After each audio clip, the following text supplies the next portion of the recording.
परम सत्कारयोग गुरु स्वरूप, गुरु सवारे गुरु प्यारे, सतगुरां दे साजे नवाजे। गुरु का खालसा माई भाई जीओ। आप सारियां संगतां बड़ियां भागां वाले हो, धंधा दे योग हो, जो साहिबे कमाल दीन दुनिया दे स्वामी, लोक अते परलोक विच पत रखण वाले कलगीधर पातशाह महाराज, जो कादरे हर कार हन, बेकसां दे मित्र हन, यार हन, ऐसे सच्चे पातशाह महाराज जिन्हां दी महिमा उस्तत वडियाई किसी भी स्वरूप दे विच कीती नहीं जा सकती, बेअंत तो बेअंत है। ऐसे गरीब नवाज जी का बहुत बड़ा भारी परोपकार हो रहा है। दीन दयाल सतगुरु जी की रहमत हो रही है, जिसका सदका सतगुरां दे पावन पवित्र चरण परसण का, सोहने दर्शन करन का सुभाग समा प्राप्त हो रहा है। ये संगत जी बड़ियां भागां दी निशानी है, जिहदे उपर गरीब नवाज सच्चे पातशाह महाराज अमित मेहर करते है, रहम बख्शिश दया करते है। उस गुरमुख जन्माई भाई नूं अपने चरनां विच हाजरियां भरन दा सुभाग समा बख्शदे हन। सो आप सारियां संगतां वडभागे हो रहे हो। कलयुग के घोर समय के विचों निकल के धन साहिब कलगीधर परम पिता सतगुरां दे पावन पवित्र चरनां विच हाजरियां भर के आनंद प्राप्त कर रहे हो, लाभ लै रहे हो। नितनेम की मर्यादा अनुसार धन कलगीधर पातशाह महाराज के पावन पवित्र तख्त साहब जी ते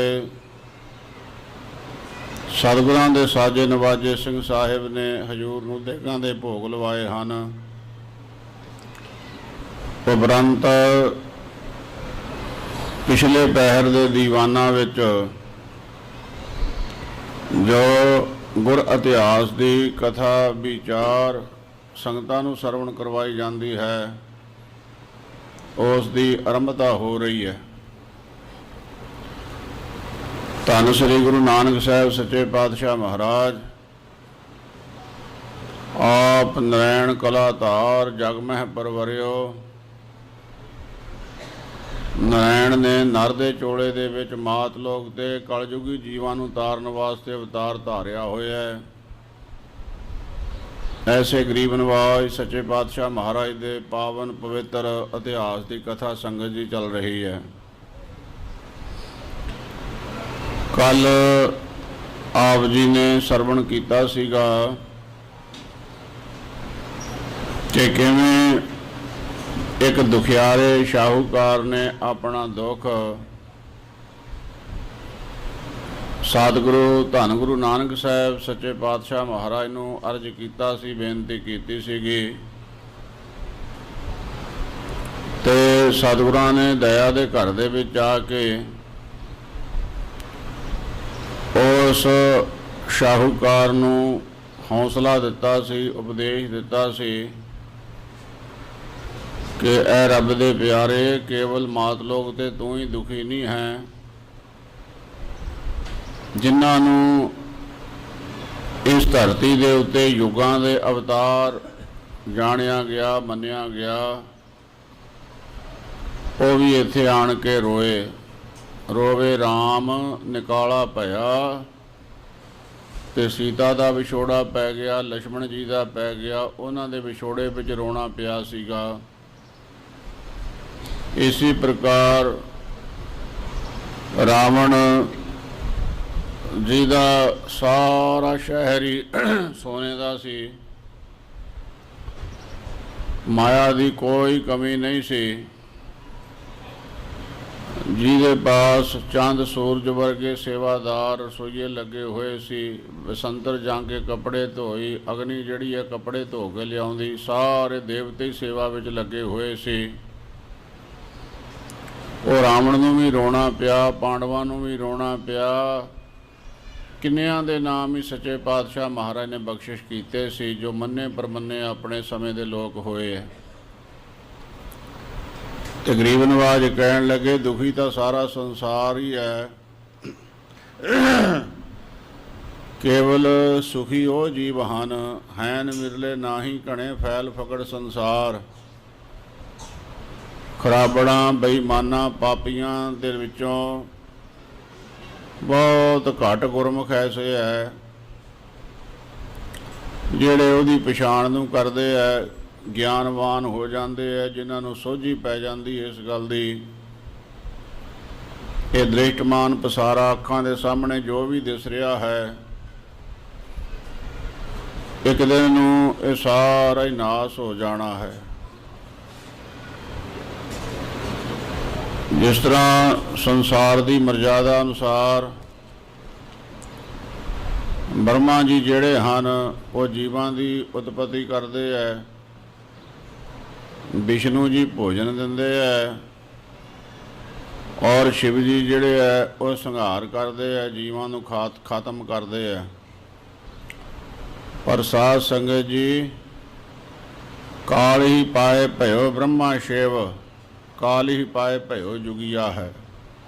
ਇਹ ਖੁਦ ਕਾਲ ਚੱਕਰ ਦੇ ਵਿੱਚ ਹਨ। ਇਸ ਵਾਸਤੇ ਇੱਥੇ ਥਿਰ ਨਹੀਂ ਕਿਸੇ ਨੇ ਰਹਿਣਾ।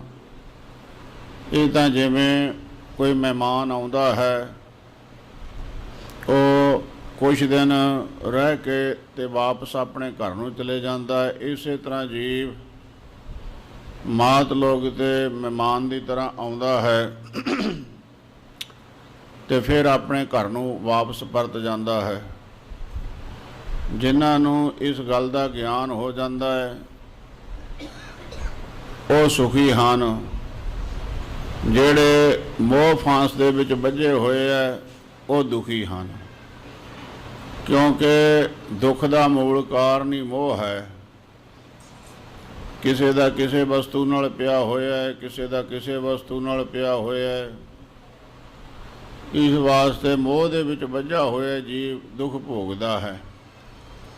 ਸੋ ਸਤਿਗੁਰਾਂ ਨੇ ਉਹ ਸ਼ਾਹੂਕਾਰ ਨੂੰ ਇਹ ਉਪਦੇਸ਼ ਦਿੱਤਾ ਸੀਗਾ, ਸ਼ਬਦ ਉਚਾਰਨ ਕਰਕੇ ਸਾਰਿਆਂ ਦੇ ਨਾਮ ਗਰੀਬ ਨਵਾਜ ਪਾਤਸ਼ਾਹ ਮਹਾਰਾਜ ਨੇ ਲਏ ਸੀ। ਅਜੈ ਸਰੋਵੈ ਭਿਖਿਆ ਖਾਏ, ਐਸੀ ਦਰਗਹਿ ਮਿਲੇ ਸਜਾਏ। ਔਰ ਭਰਥਰੀ ਵਰਗੇ ਰਾਜੇ ਜੋਗੀ ਹੋ ਗਏ, ਕੰਨ ਪੜਾ ਲੈ, ਘਰ ਬਾਰ ਤਿਆਗਿਆ, ਹਜ਼ਾਰਾਂ ਰਾਣੀਆਂ ਤਿਆਗੀਆਂ, ਸੋਹਣੀਆਂ ਸੁੰਦਰ ਲੋਕਾਂ ਦੇ ਘਰ ਜਾ ਕੇ ਭੀਖ ਮੰਗ ਕੇ ਖਾਣੀ ਪਈ, ਆਪਣੇ ਘਰੇ ਵੀ ਜਾ ਕੇ ਭੀਖ ਮੰਗ ਕੇ ਖਾਣੀ ਪਈ। ਤੇ ਇਹ ਸਾਰਿਆਂ ਨੂੰ ਰੋਣਾ ਪਿਆ ਸੀਗਾ, ਜਗ ਜਾ ਰਹੀ ਮਾਰਤ ਹੈ। ਇਸ ਤਰ੍ਹਾਂ ਸੋ ਸ਼ਾਹੂਕਾਰ ਸੱਚੇ ਪਾਤਸ਼ਾਹ ਮਹਾਰਾਜ ਦੇ ਚਰਨਾਂ ਤੇ ਢਹਿ ਪਿਆ। ਜਿਹਨੂੰ ਵੱਡਾ ਭਾਰੀ ਦੁੱਖ ਲੱਗਾ ਹੋਇਆ ਸੀ, ਆਪਣੇ ਘਰਵਾਲੀ ਦੇ ਹੱਥੋਂ ਬਾਹਲਾ ਹੀ ਦੁਖੀ ਸੀਗਾ, ਉਹਨੇ ਇਹ ਗੱਲ ਦਾ ਨਿਰਣਾ ਹੋ ਗਿਆ ਜਾਣ ਲਈ ਕਿ ਜੋ ਕੁਝ ਵੀ ਹੁੰਦਾ ਹੈ ਭਾਣੇ ਦੇ ਵਿੱਚ ਹੁੰਦਾ ਹੈ। ਇਸੀ ਵਾਸਤੇ ਗੁਰੂ ਅਮਰਦਾਸ ਸਾਹਿਬ ਸੱਚੇ ਪਾਤਸ਼ਾਹ ਮਹਾਰਾਜ ਜੀ ਨੇ ਜਦ ਆਪਣੀ ਸਪੁੱਤਰੀ ਬੀਬੀ ਭਾਨੀ ਜੀ ਦਾ ਵਿਆਹ ਕੀਤਾ ਸੀਗਾ ਤੇ 3 ਅੱਖਰ ਦਾਜ ਵਿੱਚ ਦਿੱਤੇ ਸੀ। ਉਹ ਇੱਕ ਹੀ ਅੱਖਰ ਨੂੰ 3 ਵਾਰ, ਭੱਬੇ ਅੱਖਰ ਨੂੰ ਮਹਾਰਾਜ ਨੇ ਬਖਸ਼ਿਸ਼ ਕੀਤਾ ਸੀ, ਭੁੱਲ ਗਈ, ਭਲਾ ਜੀ ਤੇ ਭਾਣਾ ਜੀ। ਬੀਬੀਆਂ ਦਾ ਜੀਵਨ ਆਨੰਦਮਈ ਬਤੀਤ ਹੁੰਦਾ ਹੈ। ਸਹੁਰੇ ਪਰਿਵਾਰ ਦੇ ਵਿੱਚ ਭਾਵੇਂ ਗਲਤੀ ਹੋਵੇ ਭਾਵੇਂ ਨਾ ਹੋਵੇ, ਨਿਮਰਤਾ ਨਾਲ ਕਹਿ ਦੇਵੇ ਕਿ ਭੁੱਲ ਹੋ ਗਈ ਮੇਰੇ ਪਾਸੋਂ। ਤੇ ਇਸੇ ਪ੍ਰਕਾਰ ਭਾਣਾ ਮੰਨੇ ਤੇ ਹਰ ਗੱਲ ਨੂੰ ਸਤ ਬਚਨ ਕਹੇ, ਭਲਾ ਜੀ, ਚੰਗਾ ਜੀ, ਜੋ ਵੀ ਹੈ ਭਲਾ ਜੀ। ਨਿਮਣ ਸੋ ਅੱਖਰ ਖਿਮਣ ਗੁਣ ਜਿਹਵਾ ਮਣੀਆਂ ਮੰਤ, ਇਹ ਤਰ੍ਹਾਂ ਭੈਣਾ ਵੇਸ ਕਰ ਤਾਂ ਵਸਿਆ ਵੀ ਕੰਤ। ਸਰੀਰ ਰੂਪ ਚੋਲੇ ਦੀਆਂ ਹੀ ਬੀਬੀਆਂ ਨਹੀਂ ਹਨ, ਜੀਵ ਰੂਪ ਸਾਰੀਆਂ ਇਸਤਰੀਆਂ ਨਿਰੰਕਾਰ ਦੀਆਂ। ਤੇ ਨਿਵਣ ਸੁਅਖਰ ਖਿਵਣ ਗੁਣ, ਨਿਉ ਕੇ ਰਹਿਣਾ, ਖਿਮਾ ਦਾ ਸੁਭਾਅ ਰੱਖਣਾ, ਜਿਹਵਾ ਮਣੀਆਂ ਮੰਤ, ਸ਼ੀਰੀ ਜਵਾਂ ਹੋਣੀ, ਮਿੱਠਾ ਬੋਲਣਾ ਹਰ ਇੱਕ ਦੇ ਨਾਲ। ਇਹ ਗੁਰਮੁਖਾਂ ਦੀ ਨਿਸ਼ਾਨੀ ਹੈ। ਕੌੜਾ ਬੋਲ ਨਾ ਜਾਣੈ, ਉਹ ਤਾਂ ਪਰਮੇਸ਼ਵਰ ਕੌੜਾ ਬੋਲਣ ਜਾਣਦਾ ਹੀ ਨਹੀਂ, ਤੇ ਗੁਰਸਿੱਖਾਂ ਨੂੰ ਕਿਵੇਂ ਕਹੂਗਾ ਕੌੜਾ ਬੋਲੋ। ਹਰ ਇੱਕ ਦੇ ਨਾਲ ਮਿੱਠੇ ਬੋਲ ਬੋਲਣੇ, ਪਿਆਰ ਭਰੇ ਬੋਲ ਬੋਲਣੇ। ਇਤਿਆਦਿਕ ਸੱਚੇ ਪਾਤਸ਼ਾਹ ਮਹਾਰਾਜ ਨੇ ਇਹ ਉਪਦੇਸ਼ ਸ਼ਾਹੂਕਾਰ ਨੂੰ ਦਿੱਤਾ ਸੀਗਾ। ਸ਼ਾਹੂਕਾਰ ਧੰਨ ਗੁਰੂ ਨਾਨਕ ਸਾਹਿਬ ਗਰੀਬ ਨਿਵਾਜ ਪਾਤਸ਼ਾਹ ਮਹਾਰਾਜ ਦੇ ਚਰਨੀ ਢਹਿ ਪਿਆ। ਇੱਥੋਂ ਅੱਗੇ ਦੀ ਕਥਾ, ਇਤਿਹਾਸ, ਪ੍ਰਸੰਗ ਸੰਗਤ ਜੀ ਆਰੰਭ ਹੋ ਰਿਹਾ ਹੈ। ਮਨ ਬਿਰਤੀਆਂ ਨੂੰ ਇਕਾਗਰ ਕਰਕੇ ਧੰਨ ਸ੍ਰੀ ਗੁਰੂ ਨਾਨਕ ਸਾਹਿਬ ਸੱਚੇ ਪਾਤਸ਼ਾਹ ਮਹਾਰਾਜ, ਗੁਰੂ ਨਾਨਕ ਜਿਨ ਸੁਣਿਆ ਪੇਖਿਆ, ਸੇ ਫਿਰ ਗਰਭਾਸ ਨਾ ਭਰਿਆ। ਜਿਨ੍ਹਾਂ ਨੇ ਸ੍ਰੀ ਗੁਰੂ ਨਾਨਕ ਸਾਹਿਬ ਸੱਚੇ ਪਾਤਸ਼ਾਹ ਮਹਾਰਾਜ ਦੇ ਅੰਮ੍ਰਿਤ ਬਚਨ ਸੁਣ ਲਏ ਗੁਰਬਾਣੀ ਦੁਆਰਾ, ਜਿਨ੍ਹਾਂ ਨੇ ਗੁਰੂ ਨਾਨਕ ਨੂੰ ਵੇਖ ਲਿਆ ਸਤਿਗੁਰਾਂ ਦੇ ਇਤਿਹਾਸ ਦੁਆਰਾ। ਸਤਿਗੁਰਾਂ ਦੇ ਦਰਸ਼ਨ ਕੀ ਹਨ? ਸਤਿਗੁਰਾਂ ਦੀ ਬਾਣੀ ਪੜ੍ਹਨੀ, ਸਤਿਗੁਰਾਂ ਦਾ ਉਪਦੇਸ਼ ਗੁਰਬਾਣੀ ਦੁਆਰਾ ਗ੍ਰਹਿਣ ਕਰਨਾ, ਉਪਰੰਤ ਸਤਿਗੁਰਾਂ ਦੇ ਜੀਵਨ ਚਰਿੱਤਰ ਕੌਤਕ ਨੂੰ ਪੜ੍ਹਨਾ ਸੁਣਨਾ, ਇਹੀ ਗੁਰਾਂ ਦੇ ਦਰਸ਼ਨ ਹਨ। ਜਿਨ੍ਹਾਂ ਨੇ ਗੁਰਬਾਣੀ ਦੁਆਰਾ ਸੁਣ ਲਿਆ ਆਵਾਜ਼ਾ ਗੁਰੂ ਨਾਨਕ ਪਾਤਸ਼ਾਹ ਦਾ, ਗੁਰਬਾਣੀ ਦੁਆਰਾ ਤੇ ਇਤਿਹਾਸ ਦੁਆਰਾ ਗੁਰੂ ਨਾਨਕ ਸਾਹਿਬ ਦੇ ਦਰਸ਼ਨ ਕਰ ਲਏ, ਮੁੜ ਕੇ ਉਹਨਾਂ ਨੂੰ ਜਨਮ ਨਹੀਂ ਧਾਰਨਾ ਪਵੇਗਾ ਮਾਤ ਲੋਕ, ਤੇ ਉਹ ਮੁਕਤ ਹੋ ਜਾਣਗੇ। ਗੁਰੂ ਕੀ ਬਾਣੀ ਦੀ ਮੋਹਰ ਹੈ ਸੰਗਤ ਜੀ ਇਹ। ਸੋ ਸ਼ਾਹੂਕਾਰ ਦਾ ਭਲਾ ਹੋਇਆ ਹੈ। ਆਪਾਂ ਵੀ ਆਪਣੇ ਜੀਵਨ ਦਾ ਭਲਾ ਲੋਚਦੇ ਹਾਂ। ਭਾਣੇ ਵਿੱਚ ਰਹਿਣਾ, ਗੁਰੂ ਕੇ ਬਚਨ ਨੂੰ ਸੱਤ ਕਰਕੇ ਖਿੜੇ ਮੱਥੇ ਪ੍ਰਵਾਨ ਕਰਨਾ ਹੈ। ਗੁਰੂਆਂ ਨੇ ਕੈਸੀ ਕਿਰਪਾ ਕੀਤੀ, ਸ਼ਾਹੂਕਾਰ ਨੂੰ ਤਾਰਿਆ। ਇਸ ਤੋਂ ਅੱਗੇ ਦਾ ਇਤਿਹਾਸ ਆਰੰਭ ਹੋ ਰਿਹਾ ਹੈ। ਮਨ ਬਿਰਤੀਆਂ ਨੂੰ ਇਕਾਗਰ ਕਰਕੇ ਧੰਨ ਸ਼੍ਰੀ ਗੁਰੂ ਨਾਨਕ ਸਾਹਿਬ ਸੱਚੇ ਪਾਤਸ਼ਾਹ ਮਹਾਰਾਜ ਜੀ ਦੇ ਅੰਮ੍ਰਿਤਮਈ ਇਤਿਹਾਸ ਨੂੰ ਸਰਵਣ ਕਰੀਏ ਜੀ। ਸਤਿਨਾਮ ਸ੍ਰੀ ਵਾਹਿਗੁਰੂ ਜੀ ਚੌਪਈ, ਸੁਨ ਕਰ ਬਿਨੈ ਪ੍ਰਭੂ ਸੁਖ ਕਾਰੇ। ਸ਼ਾਹੂਕਾਰ ਨੇ ਅਰਜ ਕੀਤੀ, ਹੈ ਸੱਚੇ ਪਾਤਸ਼ਾਹ ਮਹਾਰਾਜ, ਕਿਰਪਾ ਕਰੋ ਮੇਰੇ ਘਰੇ ਚਰਨ ਪਾਓ। ਇਹ ਬਚਨ ਸਤਿਗੁਰਾਂ ਨੇ ਬੇਨਤੀ ਸਰੂਪ ਸੁਣੇ। ਗਮਨੇ ਤਾਂਕੇ ਸਦਨ ਮਝਾਰੇ। ਇਹ ਸਾਹਿਬ ਸੱਚੇ ਪਾਤਸ਼ਾਹ ਮਹਾਰਾਜ ਜੀ ਸ਼ਾਹੂਕਾਰ ਅਤੇ ਉਹਦੀ ਘਰਵਾਲੀ ਨੂੰ ਤਾਰਨ ਵਾਸਤੇ ਸ਼ਾਹੂਕਾਰ ਦੇ ਘਰ ਨੂੰ ਚੱਲ ਪਏ। ਜਹਾਂ ਸਥਲ ਥੋ ਅਧਿਕ ਸੁਹਾਵਨ। ਬਹੁਤ ਸੋਹਣੀ ਸੁੰਦਰ ਜਗ੍ਹਾ, ਕਿਉਂਕਿ ਮਾਇਆ ਦਾ ਤੇ ਅੰਤ ਹੀ ਕੋਈ ਨਹੀਂ ਸੀ। ਮਾਇਆ ਧਾਰੀਆਂ ਦੇ ਚੋਚਲੇ ਹੁੰਦੇ ਆ, ਕਿੱਥੇ ਕੋਈ ਬਣਾ ਕੇ ਵਸਤੂ ਰੱਖੀ ਹੁੰਦੀ ਹੈ ਸਜਾਵਟ ਦੀ, ਕਿੱਥੇ ਕੋਈ। ਗਰੀਬ ਨੂੰ ਰੋਟੀ ਦਾ ਸਹਿੰਸਾ ਹੁੰਦਾ ਹੈ ਵੀ ਦਿਨ ਦੀ ਪਾਗੀ ਰਾਤ ਨੂੰ ਕਿਵੇਂ ਪੱਕਣੀ ਹੈ। ਅਮੀਰਾਂ ਦੇ ਇਹੀ ਚੋਚਲੇ ਹੁੰਦੇ ਆ, ਇੱਥੇ ਕਿਹੜੀ ਵਸਤੂ ਬਣਾ ਕੇ ਰੱਖਣੀ ਹੈ, ਇੱਥੇ ਕਿਹੜੀ ਸਜਾਵਟ ਕਰਨੀ ਹੈ। ਮਾਇਆ ਦਾ ਤਾਂ ਕੋਈ ਅੰਤ ਹੀ ਨਹੀਂ ਸੀ। ਇਸ ਵਾਸਤੇ ਸਾਰੀਆਂ ਜਗ੍ਹਾ ਬੜੀਆਂ ਸੋਹਣੀਆਂ ਸਜਾ ਕੇ ਰੱਖੀਆਂ ਹੋਈਆਂ ਸਨ। ਤਹ ਇੱਕ ਕੇਨ ਪ੍ਰਿਅੰਕ ਡਸਾਵਨ। ਇਹ ਸੋਹਣੀ ਸੁੰਦਰ ਜਗ੍ਹਾ ਤੇ ਇੱਕ ਪਲੰਘਾ ਵਿਛਿਆ ਹੋਇਆ ਸੀ। ਬੈਠਾਰੇ ਕਰ ਪਾਓ ਵਿਸਾਲਾ। ਬੜੇ ਪਿਆਰ ਦੇ ਨਾਲ ਸ਼ਾਹੂਕਾਰ ਨੇ ਧੰਨ ਗੁਰੂ ਨਾਨਕ ਸਾਹਿਬ ਸੱਚੇ ਪਾਤਸ਼ਾਹ ਮਹਾਰਾਜ ਜੀ ਨੂੰ ਪਲੰਘੇ ਤੇ ਬਿਠਾ ਲਿਆ।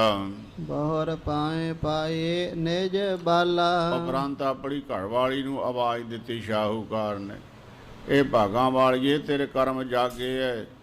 ਜਗਤ ਦੇ ਮਾਲਕਾ ਪਰਮੇਸ਼ਵਰ ਆਪਣੇ ਘਰੇ ਚੱਲ ਕੇ ਆਏ ਐ। ਆਣ ਕੇ ਨਮਸਕਾਰ ਤਰ ਜਾ ਤੂੰ। ਤਿਹ ਕੋ ਸ਼ਾਂਤ ਦੇਨ ਕੇ ਹੇਤਾ। ਤੇ ਉਹ ਆਣ ਕੇ ਗਰੀਬ ਨਿਵਾਜ ਪਾਤਸ਼ਾਹ ਦੇ ਚਰਨਾਂ ਤੇ ਢਹਿ ਪਈ ਸ਼ਾਹੂਕਾਰ ਦੀ ਸ਼ਾਹਣੀ। ਉਪਰੰਤ ਸਤਿਗੁਰਾਂ ਨੇ ਕਿਰਪਾ ਕੀਤੀ ਉਸ ਸ਼ਾਹਣੀ ਨੂੰ ਉਪਦੇਸ਼ ਦੇਣ ਵਾਸਤੇ ਤੇ ਹੋਰ ਜੀਵਾਂ ਨੂੰ ਤਾਰਨ ਵਾਸਤੇ। ਬੋਲੇ ਸ਼੍ਰੀ ਬੇਦੇ ਕੁਲ ਕੇਤਾ। ਧੰਨ ਗੁਰੂ ਨਾਨਕ ਸਾਹਿਬ ਸੱਚੇ ਪਾਤਸ਼ਾਹ ਮਹਾਰਾਜ ਜੀ ਕਿਰਪਾ ਕਰਨ ਲੱਗੇ, ਕਹਿਣ ਲੱਗੇ, ਅਬਲ ਪਿੰਗ ਕੋਰੇ ਪਤ ਹੋਏ। ਇਹ ਪੁੱਤਰੀ, ਇਸਤਰੀ ਦਾ ਪਤੀ ਕਿਹੋ ਜਿਹਾ ਹੋਵੇ, ਬਿਲਕੁਲ ਹੀ ਉਹਦੇ ਵਿੱਚ ਹਿੰਮਤ ਨਾ ਹੋਵੇ, ਅਸਲੋਂ ਹੀ ਅਬਲਾ ਨਿਰਬਲ ਹੋਵੇ, ਕਮਜ਼ੋਰਾ ਹੋਵੇ, ਪਿੰਗਲਾ ਹੋਵੇ, ਹੱਥ ਪੈਰ ਨਾ ਹੋਣ, ਕੋੜਾ ਵੀ ਕਿਉਂ ਨਾ ਹੋਵੇ, ਮੁਸ਼ਕ ਆਉਂਦਾ ਹੋਵੇ, ਬਦਬੂ ਆਉਂਦੀ ਹੋਵੇ ਉਹਦੇ ਸਰੀਰ ਦੇ ਵਿੱਚੋਂ। ਪ੍ਰਭੂ ਸਮਾਨ ਲਖੈ ਤੇ ਅਜੋਏ। ਤੇ ਇਸਤਰੀ ਦਾ ਕੀ ਕਰਮ ਹੈ? ਆਪਣੇ ਪਤੀ ਨੂੰ ਪਰਮੇਸ਼ਰ ਸਰੂਪ ਕਰਕੇ ਜਾਣੇ ਵੀ ਮੇਰਾ ਇਹੀ ਰੱਬ ਹੈ। ਸਵਸਾਖੀ ਦੇ ਵੀ ਵਿੱਚ ਬਚਨ ਆਉਂਦੇ ਨੇ, ਸਾਧ ਸੰਗਤ ਜੀ, ਸ਼ਿਕਾਰੀ ਸ਼ਿਕਾਰ ਨੂੰ ਗਿਆ, ਮੀਂਹ ਬੜਾ ਪਿਆ, ਸਰਦੀ ਦੀ ਰੁੱਤ ਸੀ, ਭਿੱਜ ਗਿਆ ਸ਼ਿਕਾਰ, ਕੋਈ ਲੱਭਾ ਨਾ। ਬਹੁਤ ਵੱਡਾ ਬੋਹੜ ਦਾ ਇੱਕ ਦਰਖਤ ਸੀ, ਉਹਦੇ ਥੱਲੇ ਜਾ ਕੇ ਬਹਿ ਗਿਆ, ਠਰੂ ਠਰੂ ਕਰਦਾ, ਮਰਨ ਨੂੰ ਤਿਆਰ, ਇੰਨੀ ਠੰਡ ਲੱਗੀ ਹੋਈ ਹੈ। ਬੋਹੜ ਦੇ ਉੱਤੇ ਕਬੂਤਰ ਕਬੂਤਰੀ ਦਾ ਜੋੜਾ ਰਹਿੰਦਾ, ਤੇ ਉਹਨਾਂ ਦੇਖਿਆ ਵੀ ਇਹ ਮਹਿਮਾਨ ਸਾਡੇ ਘਰੇ ਆਇਆ, ਠੰਡ ਦੇ ਨਾਲ ਹੀ ਮਰ ਜਾਵੇਗਾ, ਪਹਿਲਾਂ ਇਹਨੂੰ ਠੰਡ ਚੋਂ ਬਚਾਈਏ, ਫਿਰ ਇਹਦਾ ਢਿੱਡ ਭਰੀਏ। ਉਹਨਾਂ ਇਹ ਨਹੀਂ ਵਿਚਾਰ ਕੀਤੀ ਵੀ ਸਾਡਾ ਦੁਸ਼ਮਣ ਹੈ, ਤੈਨੂੰ ਮਰਨ ਦਈਏ। ਘਰੇ ਜਿਹੜਾ ਆਇਆ ਹੈ, ਕਹਿੰਦੇ ਮਾਂ ਜਾਇਆ ਹੁੰਦਾ ਹੈਗਾ, ਭੈਣ ਭਾਈ ਹੁੰਦਾ ਜਿਹੜਾ ਘਰੇ ਚੱਲ ਕੇ ਆ ਜਾਵੇ, ਉਹ ਦੁਸ਼ਮਣ ਨਹੀਂ ਹੁੰਦਾ। ਜੰਗਲ ਦੇ ਵਿੱਚ ਭੇਡਾਂ ਬੱਕਰੀਆਂ ਬਿਠਾਈਆਂ ਹੋਈਆਂ ਸੀ ਕਿਸੇ ਜਾਲੀ ਨੇ, ਉਹਨੇ ਅੱਗ ਸੰਭਾਲ ਕੇ ਰੱਖੀ ਹੋਈ ਸੀ। ਬਰਸਾਤ ਬੰਦ ਹੋਈ, ਅੱਗ ਮਚਾਈ, ਕਬੂਤਰ ਉੱਡਿਆ, ਉਹ ਜਿਹੜੀ ਮਾੜੀ ਜਿਹੀ ਨਿੱਕੀ ਜਿਹੀ ਟਹਿਣੀ ਧੁਖਦੀ ਸੀਗੀ, ਉਹ ਚੁੰਝ ਵਿੱਚ ਚੱਕੀ ਤੇ ਲਿਆ ਕੇ ਉਹਦੇ ਸ਼ਿਕਾਰੀ ਦੇ ਕੋਲ ਰੱਖ ਦਿੱਤੀ। ਸੁੱਕਾ ਬਾਲਣ ਕਿੱਥੇ ਨਹੀਂ ਸੀਗਾ। ਕਬੂਤਰ ਕਬੂਤਰੀ ਨੇ ਆਪਣਾ ਘਰ ਤੋੜਿਆ, ਆਲਣਾ ਉਹ ਸੁੱਕਾ ਸੀਗਾ, ਤੀਲਾ ਤੀਲਾ ਕਰਕੇ ਗਿਰਾਇਆ। ਸੁੱਕੇ ਕੱਖ ਦੇਖੇ, ਉਹ ਸ਼ਿਕਾਰੀ ਦੀ ਹਿੰਮਤ ਹੋਈ, ਮਰਦਾ ਕੀ ਨਹੀਂ ਕਰਦਾ, ਹਿੰਮਤ ਆ ਹੀ ਜਾਂਦੀ ਹੈ ਮਰਦੇ ਮਨੁੱਖ ਵਿੱਚ। ਤੇ ਉਹ ਧੁਖਦੀ ਹੋਈ ਟਹਿਣੀ ਵਿੱਚ ਲਾ ਕੇ ਥੋੜ੍ਹੀ ਥੋੜ੍ਹੀ ਫੂਕ ਮਾਰ ਕੇ ਤੇ ਅੱਗ ਜਲਾ ਲਈ। ਮੁੜ ਕੇ ਸੁੱਕੀਆਂ ਗਿੱਲੀਆਂ ਲੱਕੜੀਆਂ ਇੱਧਰੋਂ ਉੱਧਰੋਂ ਇਕੱਠੀ ਕਰਕੇ ਅੱਗ ਚੰਗੀ ਹੋਈ, ਆਪਣੇ ਆਪ ਨੂੰ ਸੇਕਿਆ, ਠੰਡ ਦੂਰ ਹੋਈ। ਕਬੂਤਰ ਕਬੂਤਰੀ ਵਿਚਾਰ ਕਰਦੇ ਆ ਵੀ ਇਹਦਾ ਹੁਣ ਭੋਜ ਵੀ ਆਪਾਂ ਬਣੀਏ, ਆਪਣੇ ਘਰੇ ਮਹਿਮਾਨ ਆਇਆ ਹੈ, ਸ਼ਿਕਾਰੀ ਹੈ, ਇਹਨੂੰ ਲੱਭਾ ਤਾਂ ਕੁਛ ਨਹੀਂ, ਭੁੱਖਾ ਮਰੂਗਾ ਰਾਤ ਨੂੰ। ਤੇ ਕਬੂਤਰ ਕਹਿਣ ਲੱਗਾ ਭਈ ਮੈਂ ਇਹਦੀ ਅੱਗ ਦੇ ਵਿੱਚ ਛਾਲ ਮਾਰਦਾ, ਮੈਨੂੰ ਭੁੰਨ ਕੇ ਖਾ ਲਵੇ, ਤੂੰ ਬੱਚੇ ਸੰਭਾਲੀ। ਤੇ ਉਸ ਵੇਲੇ ਸਵਸਾਖੀ ਦੇ ਵਿੱਚ ਬਚਨ ਲਿਖੇ ਹੋਏ ਹੈ ਭਈ ਕਬੂਤਰੀ ਕਹਿਣ ਲੱਗੀ, ਨਾਰੀ ਨਰਕ ਸਰੀਰ ਹੈ, ਪੁਰਖ ਬਿਨਾ ਕੇ ਕਾਮ, ਸਦਗਤ ਦਾਤਾ ਪੁਰਖ ਹੈ, ਅਵਰਨ ਦਾਤਾ ਰਾਮ। ਇਸਤਰੀ ਦਾ ਰੱਬ ਉਹਦਾ ਪਤੀ ਹੁੰਦਾ, ਲੋਕਾਂ ਦਾ ਰੱਬ ਰਾਮ ਹੁੰਦਾ ਹੈ, ਤੇ ਇਸਤਰੀ ਦਾ ਰੱਬ ਜਿਹੜਾ ਉਹਦਾ ਪਤੀ ਹੁੰਦਾ ਹੈਗਾ। ਜਿਉਂਦੀ ਮਰਦੀ ਜੋ ਵੀ ਹੋਵੇ, ਉਹਦੀ ਇੱਜ਼ਤ ਪੱਤ ਦਾ ਭਾਈਵਾਲ। ਬਹੁਤ ਐਸੇ ਇਤਿਹਾਸ ਹੈ।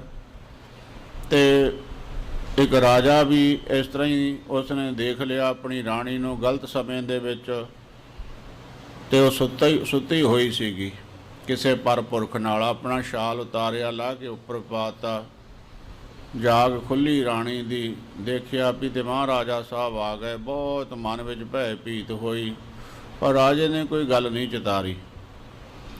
ਉਹ ਰਾਣੀ ਸ਼ਰਮ ਦੀ ਮਾਰੀ ਸਾਹਮਣੇ ਆਈ ਨਹੀਂ ਪੂਰੀ ਜ਼ਿੰਦਗੀ। ਰਾਜੇ ਦਾ ਸਮਾਂ ਅੰਤ ਦਾ ਆ ਗਿਆ, ਉਹਨੇ ਉਸੇ ਰਾਣੀ ਦੇ ਪੁੱਤਰ ਨੂੰ ਰਾਜ ਭਾਗ ਦੇ ਦਿੱਤਾ। ਇਹ ਵੀ ਕਲਗੀਧਰ ਪਾਤਸ਼ਾਹ ਮਹਾਰਾਜ ਨੇ ਜੋ ਬਾਣੀ ਉਚਾਰੀ ਆ, ਉਹਦੇ ਵਿੱਚ ਸ਼ਬਦ ਬਖਸ਼ਿਸ਼ ਕੀਤੇ ਹੈ।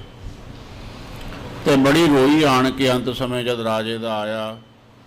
ਰਾਜਾ ਕਹਿਣ ਲੱਗਾ ਵੀ ਰੋਣੀ ਕਿਉਂ ਆ, ਮੈਂ ਤਾਂ ਤੇਰੇ ਪੁੱਤਰ ਨੂੰ ਸਾਰਾ ਰਾਜ ਭਾਗ ਦੇ ਦਿੱਤਾ, ਕੋਈ ਦੁਬਿਧਾ ਮੇਰੇ ਮਨ ਵਿੱਚ ਹੈ ਹੀ ਨਹੀਂ।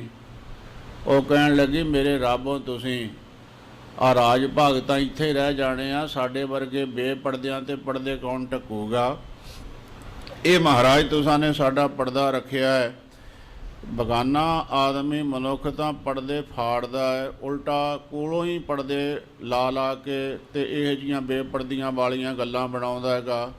ਤੇ ਮਹਾਰਾਜ ਪਰਦੇ ਕੌਣ ਢੱਕਿਆ ਕਰੂ, ਤੁਸੀਂ ਚਲੇ ਚੱਲੇ ਹੋ। ਇਹ ਕਲਗੀਧਰ ਪਾਤਸ਼ਾਹ ਦੇ ਬਚਨ। ਭਾਵ ਬੀਬੀਆਂ ਜਿਹੜੀਆਂ ਹੁੰਦੀਆਂ ਗੀਆਂ, ਅੱਜ ਕੱਲ੍ਹ ਦਾ ਯੁੱਗ ਜਿਹੜਾ ਹੈ, ਸਮਾਂ ਜਿਹੜਾ ਹੈ, ਉਹ ਬਹੁਤ ਅਲੱਗ ਹੀ ਸਰੂਪ ਦੇ ਵਿੱਚ ਕਲਯੁੱਗ ਦਾ ਭਾਣਾ ਇਹ ਜਿਹਾ। ਨਵੇਂ ਨਵੇਂ ਵਿਦਵਾਨ ਉਹ ਕਹਿੰਦੇ ਆ ਇਸਤਰੀ ਜਿਹੜੀ ਜਾਤ ਹੈ, 3 ਪੱਪਿਆਂ ਵਿੱਚ ਪਿਸਦੀ ਰਹਿੰਦੀ ਹੈ। ਪਹਿਲਾਂ ਪਿਓ ਦੀ ਹਕੂਮਤ ਥੱਲੇ ਪਿਸਦੀ ਰਹਿੰਦੀ ਹੈ, ਫਿਰ ਵਿਆਹੀ ਜਾਂਦੀ ਹੈ, ਪੱਪਾ ਪਤੀ ਹੋ ਜਾਂਦਾ ਹੈ, ਉਹਦੀ ਹਕੂਮਤ ਦੇ ਵਿੱਚ ਪਿਸਦੀ ਰਹਿੰਦੀ ਹੈ। ਫਿਰ ਬੱਚੇ ਹੋ ਜਾਂਦੇ, ਪੱਪਾ ਪੁੱਤਰ, ਪੁੱਤਰਾਂ ਦੀ ਹਕੂਮਤ ਵਿੱਚ ਪਿਸਦੀ ਰਹਿੰਦੀ। ਪਰ ਸੰਗਤ ਜੀ, ਆਪ ਸਾਰੇ ਸੂਝਵਾਨ ਹੋ। ਉਹ ਲੜਕੀਆਂ ਕਰਮਾਂ ਮਾਰੀਆਂ ਦੇ ਹਿਰਦੇ ਨੂੰ ਟੁੰਬ ਕੇ ਕਦੀ ਪੁੱਛੀਏ ਜਿਨ੍ਹਾਂ ਦੇ ਪਿਓ ਨਹੀਂ ਹਨ, ਬਾਪ ਨਹੀਂ ਹਨ, ਵੀ ਉਹਨਾਂ ਦੀ ਹਾਲਤ ਕੀ ਹੁੰਦੀ ਹੈ। ਉਹ ਕਰਮਾਂ ਮਾਰੀਆਂ ਬੀਬੀਆਂ ਜਿਨ੍ਹਾਂ ਦੇ ਪਤੀ ਮਰ ਜਾਂਦੇ ਭਰ ਜੋਬਨ ਜਵਾਨੀ ਦੇ ਵਿੱਚ, ਉਹਨਾਂ ਦੀ ਹਾਲਤ ਕੀ ਹੁੰਦੀ, ਉਹਨਾਂ ਨੂੰ ਕਦੀ ਪੁੱਛੀਏ। ਜਾਂ ਉਹਨਾਂ ਨੂੰ ਪੁੱਛੀਏ ਜਿਨ੍ਹਾਂ ਦੇ ਪੁੱਤਰ ਨਹੀਂ ਹੁੰਦੇ। ਆ ਕਿੰਨੀਆਂ ਅਰਦਾਸਾਂ ਮਹਾਰਾਜ ਦੇ ਚਰਨਾਂ ਵਿੱਚ ਹੁੰਦੀਆਂ ਪੁੱਤਰਾਂ ਵਾਸਤੇ। ਸੋ ਇਸ ਵਾਸਤੇ ਬੀਬੀ ਦਾ ਸ਼ਿੰਗਾਰ ਜਿਹੜਾ ਹੈ ਉਹਦਾ ਪਿਤਾ ਦੇ ਨਾਲ ਹੈ, ਬਾਲਪਣ, ਜਵਾਨੀ ਉਹਦੀ ਜਿਹੜੀ ਹੈ ਪਤੀ ਦੇ ਨਾਲ ਹੈ, ਅਤੇ ਬੁਢਾਪਾ ਆਸਰਾ ਪੁੱਤਰਾਂ ਦੇ ਨਾਲ ਹੈ। ਸ਼ਾਨ, ਇੱਜ਼ਤ, ਮਾਣ, ਇਹ ਸਾਰਾ ਇਹਨਾਂ ਤਿੰਨ ਪੱਪਿਆਂ ਦੇ ਨਾਲ ਹੀ ਪ੍ਰਾਪਤ ਹੁੰਦਾ ਹੈ। ਅਤੇ ਗੁਰੂ ਕੀ ਬਾਣੀ ਜਿਹੜੀ ਹੈ, ਗੁਰਮਤਿ ਜਿਹੜੀ ਹੈ, ਉਹ ਵੀ ਇਹੀ ਬਖਸ਼ਿਸ਼ ਸਾਡੇ ਉੱਪਰ ਕਰਦੀ ਹੈ ਕਿ ਬੀਬੀ ਦਾ ਜਿਹੜਾ ਸੁਹਾਗ ਭਾਗ ਦੇ ਨਾਲ ਹੀ ਮਾਣ ਹੈ, ਅਤੇ ਉਹ ਆਪਣੇ ਪਤੀ ਨੂੰ ਪਰਮੇਸ਼ਰ ਸਰੂਪ ਜਾਣ ਕੇ ਸੇਵਾ ਕਰੇ। ਗੁਰੂ ਨਾਨਕ ਪਾਤਸ਼ਾਹ ਮਹਾਰਾਜ ਕਹਿਣ ਲੱਗੇ, ਪੁੱਤਰੀ ਅਸਲੋਂ ਹੀ ਕਮਜ਼ੋਰਾ ਹੋਵੇ, ਹਿੱਲਣ ਜੋਗਾ ਨਾ ਹੋਵੇ, ਪਿੰਗਲਾ ਹੋਵੇ, ਹੱਥ ਪੈਰ ਨਾ ਹੋਣ, ਹੱਡ ਗੋਡੇ ਸਾਰੇ ਹੀ ਵਿੰਗੇ ਹੋਣ, ਗਾਂਢੀ ਵੱਜੀ ਹੋਵੇ, ਜਿਵੇਂ ਕਿਸੇ ਚੀਜ਼ ਦੀ ਪੰਡ ਬੰਨੀ ਹੁੰਦੀ ਹੈ, ਗਾਂਢੀ ਵੱਜਿਆ ਹੋਵੇ, ਫਿਰ ਉਸ ਤੋਂ ਵੀ ਅੱਗੇ ਜਾ ਕੇ ਕੋੜੀ ਕਿਉਂ ਨਾ ਹੋਵੇ, ਮੁਸ਼ਕ ਆਉਂਦਾ ਹੋਵੇ, ਬਦਬੂ ਆਉਂਦੀ ਹੋਵੇ ਸਰੀਰ 'ਚੋਂ, ਇਹੋ ਜਿਹਾ ਪਤੀ ਹੋਣ ਤੋਂ ਬਾਅਦ ਵੀ। ਆ ਬੀਬੀ ਰਜਨੀ ਦੀ ਕਹਾਣੀ ਕਥਾ ਕੌਣ ਨਹੀਂ ਜਾਣਦੇ, ਸਾਰੇ ਹੀ ਜਾਣਦੇ ਹੋ। ਪੱਟੀ ਦਾ ਰਾਜਾ ਦੁਨੀ ਚੰਦ, 7 ਧੀਆਂ ਸੀਗੀਆਂ। ਪੁੱਛਣ ਲੱਗਾ ਕਿਹਦਾ ਦਿੱਤਾ ਖਾਂਦੀਆਂ, ਸਾਰੀਆਂ ਕਹਿਣ ਲੱਗੀਆਂ ਪਿਤਾ ਜੀ ਤੁਹਾਡਾ। ਅਤੇ ਜਿਹੜੀ ਸੂਝਵਾਨ ਸੀ, ਗਿਆਨਵਾਨ ਸੀ, ਉਹ ਕਹਿਣ ਲੱਗੀ ਮੈਂ ਰੱਬ ਦਾ ਦਿੱਤਾ ਖਾਨੀ। ਕੋੜੇ ਪਿੰਗਲੇ ਦੇ ਨਾਲ ਵਿਆਹ 'ਤੇ ਵੀ ਦੇਖੂੰ ਰੱਬ ਦਾ ਦਿੱਤਾ ਕਿਵੇਂ ਖਾਨੀ ਆ। ਉਹ ਸਾਧ ਸੰਗਤ ਜੀ, ਧੰਨ ਗੁਰੂ ਅਰਜਨ ਪਾਤਸ਼ਾਹ ਮਹਾਰਾਜ ਨੇ ਕਿਰਪਾ ਕੀਤੀ। ਗੁਰੂ ਰਾਮਦਾਸ ਸਾਹਿਬ ਸੋਢੀ ਸੁਲਤਾਨ ਜੀ ਨੇ ਜਿਹੜੀ ਦੁੱਖ ਭੰਜਨ ਬੇਰ ਆ ਸ੍ਰੀ ਅੰਮ੍ਰਿਤਸਰ ਸਾਹਿਬ ਵਿਖੇ, ਇਹ ਉਸੇ ਦੀ ਯਾਦ ਹੈ, ਉਹ ਬੀਬੀ ਰਜਨੀ ਦੀ। ਸੋ ਜਿਨ੍ਹਾਂ ਨੇ ਆਪਣੇ ਪਤੀ ਨੂੰ ਰੱਬ ਕਰਕੇ ਜਾਣਿਆ, ਅਤੇ ਮਹਾਰਾਜ ਕਹਿੰਦੇ ਬਈ ਉਹਨਾਂ ਦਾ ਇਹ ਧਨ ਜੀਵਨ ਹੈ। ਹੇ ਪੁੱਤਰੀ, ਤੂੰ ਆਪਣੇ ਪਤੀ ਨੂੰ ਰੱਬ ਕਰਕੇ ਜਾਣਨਾ। ਇਹ ਉਪਦੇਸ਼ ਸੱਚੇ ਪਾਤਸ਼ਾਹ ਮਹਾਰਾਜ ਨੇ ਸ਼ਾਹਣੀ ਨੂੰ ਬਖਸ਼ਿਆ। ਸਰਬ ਭਾਂਤ ਕੇ ਸੇਵਾ ਕਰਹਿ, ਤੇ ਹਰ ਪ੍ਰਕਾਰ ਦੁਆਰਾ ਆਪਣੇ ਪਤੀ ਦੀ ਸੇਵਾ ਕਰਨੀ ਹੈ। ਹਰ ਪੁਰਖਨ ਰਤ ਔਰ ਨਹਿ ਧਰਹਿ, ਬੀਬੀਆਂ ਦਾ ਧਰਮ ਬਣਦਾ ਹੈ, ਪਤੀ ਤਗੜਾ ਹੋਵੇ, ਪਤੀ ਕਮਜ਼ੋਰਾ ਹੋਵੇ, ਆਪਣੇ ਸਿਰ ਦੇ ਸੁਹਾਗ ਭਾਗ ਨੂੰ ਤਿਆਗ ਕੇ ਇੱਧਰ ਉੱਧਰ ਨਿਗਾਹ ਨਹੀਂ ਕਰਨੀ ਹੈ। ਪਤ ਕੇ ਹੱਥ ਹਵੈ ਤਿਆਗੈ ਪ੍ਰਾਨਾ, ਸੋ ਜਿਸ ਵੇਲੇ ਪਤੀ ਦੀ ਮੌਤ ਹੋ ਜਾਵੇ, ਕੋਈ ਇਹੋ ਜਿਹਾ ਭਾਣਾ ਬੀਤ ਜਾਵੇ, ਸਾਧ ਸੰਗਤ ਜੀ, ਗੁਰੂ ਅਮਰਦਾਸ ਪਾਤਸ਼ਾਹ ਨੇ ਤਾਂ ਇੱਕ ਕਾਨੂੰਨ ਬਣਾਤਾ ਸੀ ਕਿ ਸਤੀ ਨਹੀਂ ਹੋਣਾ ਹੈ, ਅੱਗ ਵਿੱਚ ਪਾ ਕੇ ਨਹੀਂ ਸੜਨਾ ਹੈ। ਪ੍ਰਾਣ ਕਿਹੜੇ ਤਿਆਗਣੇ? ਜੀਵਨ ਸਾਥੀ ਤੁਰ ਗਿਆ ਅਤੇ ਬਾਕੀ ਦਾ ਰਹਿੰਦਾ ਜੀਵਨ ਜਿਹੜਾ ਹੈ ਨਾ ਜੀਵਨ ਵਾਂਗੂ। ਕੋਈ ਸੁਹਾਗ ਭਾਗ ਵਾਲੇ ਗਹਿਣੇ ਨਹੀਂ ਪਹਿਨਣੇ, ਕੋਈ ਬਸਤਰ ਨਹੀਂ ਪਹਿਨਣੇ, ਸਾਧ ਮਰਾਦਾ ਜੀਵਨ। ਗੁਰੂ ਅਮਰਦਾਸ ਪਾਤਸ਼ਾਹ ਮਹਾਰਾਜ ਨੇ ਆਪਣੀ ਪੁੱਤਰੀ ਬੀਬੀ ਭਾਨੀ ਜੀ ਨੂੰ ਕਿਹਾ ਸੀ, ਪੁੱਤਰੀ ਜੇ ਤੇਰਾ ਘਰ ਵਾਲਾ ਮਰ ਜੇ ਕੀ ਕਰੇਂਗੀ? ਉਸੇ ਵੇਲੇ ਬੀਬੀ ਜੀ ਅੰਦਰ ਗਏ, ਹਾਰ ਸ਼ਿੰਗਾਰ ਉਤਾਰਿਆ, ਸਾਦੇ ਬਸਤਰ ਪਹਿਨੇ, ਅਤੇ ਸਤਿਗੁਰੂ ਗੁਰੂ ਅਮਰਦਾਸ ਪਾਤਸ਼ਾਹ ਪਿਤਾ ਗੁਰਦੇਵ ਦੇ ਚਰਨਾਂ ਵਿੱਚ ਆ ਕੇ ਬੇਨਤੀ ਕੀਤੀ, ਪਿਤਾ ਜੀ ਜੇ ਇਹ ਭਾਣਾ ਵਰਤ ਜਾਵੇ, ਇਹਦੇ ਭਾਣੇ ਦੇ ਵਿੱਚ ਮੈਂ ਇਸ ਤਰ੍ਹਾਂ ਸਾਧ ਮਰਾਦਾ ਜੀਵਨ ਤੁਹਾਡੇ ਚਰਨਾਂ ਵਿੱਚ ਬਤੀਤ ਕਰਾਂ। ਮਹਾਰਾਜ ਕਹਿਣ ਲੱਗੇ, ਪੁੱਤਰੀ ਸਾਡਾ ਮਨ ਬੜਾ ਪ੍ਰਸੰਨ ਹੋਇਆ, ਕੱਲ੍ਹ ਨੂੰ ਤੇਰੇ ਪਤੀ ਦੀ ਔਧ ਪੁੱਗ ਜਾਣੀ ਹੈ, ਅਤੇ ਹੁਣ ਬਾਪ ਆਪਣੀਆਂ ਧੀਆਂ ਨੂੰ ਬਿੱਦ ਤੋਂ ਵੱਧ ਦਾਜ ਦਿੰਦੇ ਹੈ, ਪਰ ਜੋ ਅਸੀਂ ਦਾਜ ਦੇਣ ਲੱਗੇ ਸ਼ਾਇਦ ਹੀ ਕਿਸੇ ਪਿਤਾ ਨੇ ਅੱਜ ਤੱਕ ਆਪਣੀ ਧੀ ਨੂੰ ਦਿੱਤਾ ਹੋਵੇ। 7 ਸਾਲ 11 ਮਹੀਨੇ 18 ਦਿਨ ਗੁਰੂ ਅਮਰਦਾਸ ਪਾਤਸ਼ਾਹ ਕਹਿਣ ਲੱਗੇ, ਸਾਡਾ ਜੀਵਨ ਬਾਕੀ ਹੈ, ਅਸੀਂ ਆਪਣਾ ਜੀਵਨ ਤੇਰੇ ਸਿਰ ਦੇ ਸਾਈਂ ਨੂੰ ਦਿੰਦੇ ਹਾਂ। ਮੇਰਾ ਜੀਵਨ ਹੀ ਨਹੀਂ ਦਿੰਦੇ, ਅਸੀਂ ਗੁਰਤਾ ਗੱਦੀ ਵੀ ਤੇਰੇ ਸਿਰ ਦੇ ਪਤੀ ਨੂੰ, ਮਾਲਕ ਨੂੰ, ਸਾਈਂ ਨੂੰ ਦਿੰਦੇ ਹਾਂ। ਐਂ ਸੱਚੇ ਪਾਤਸ਼ਾਹ ਮਹਾਰਾਜ ਨੇ ਸਾਧ ਸੰਗਤ ਜੀ 6 ਸਾਲ 11 ਮਹੀਨੇ 18 ਦਿਨ, 6 ਸਾਲ 11 ਮਹੀਨੇ 18 ਦਿਨ ਗਰੀਬ ਨਵਾਜ਼ ਸੱਚੇ ਪਾਤਸ਼ਾਹ ਨੇ ਆਪਣਾ ਸੰਸਾਰ ਦੀ ਅਵਸਥਾ ਬਖਸ਼ੀ, ਨਾਲ ਗੁਰਤਾ ਗੱਦੀ ਬਖਸ਼ੀ।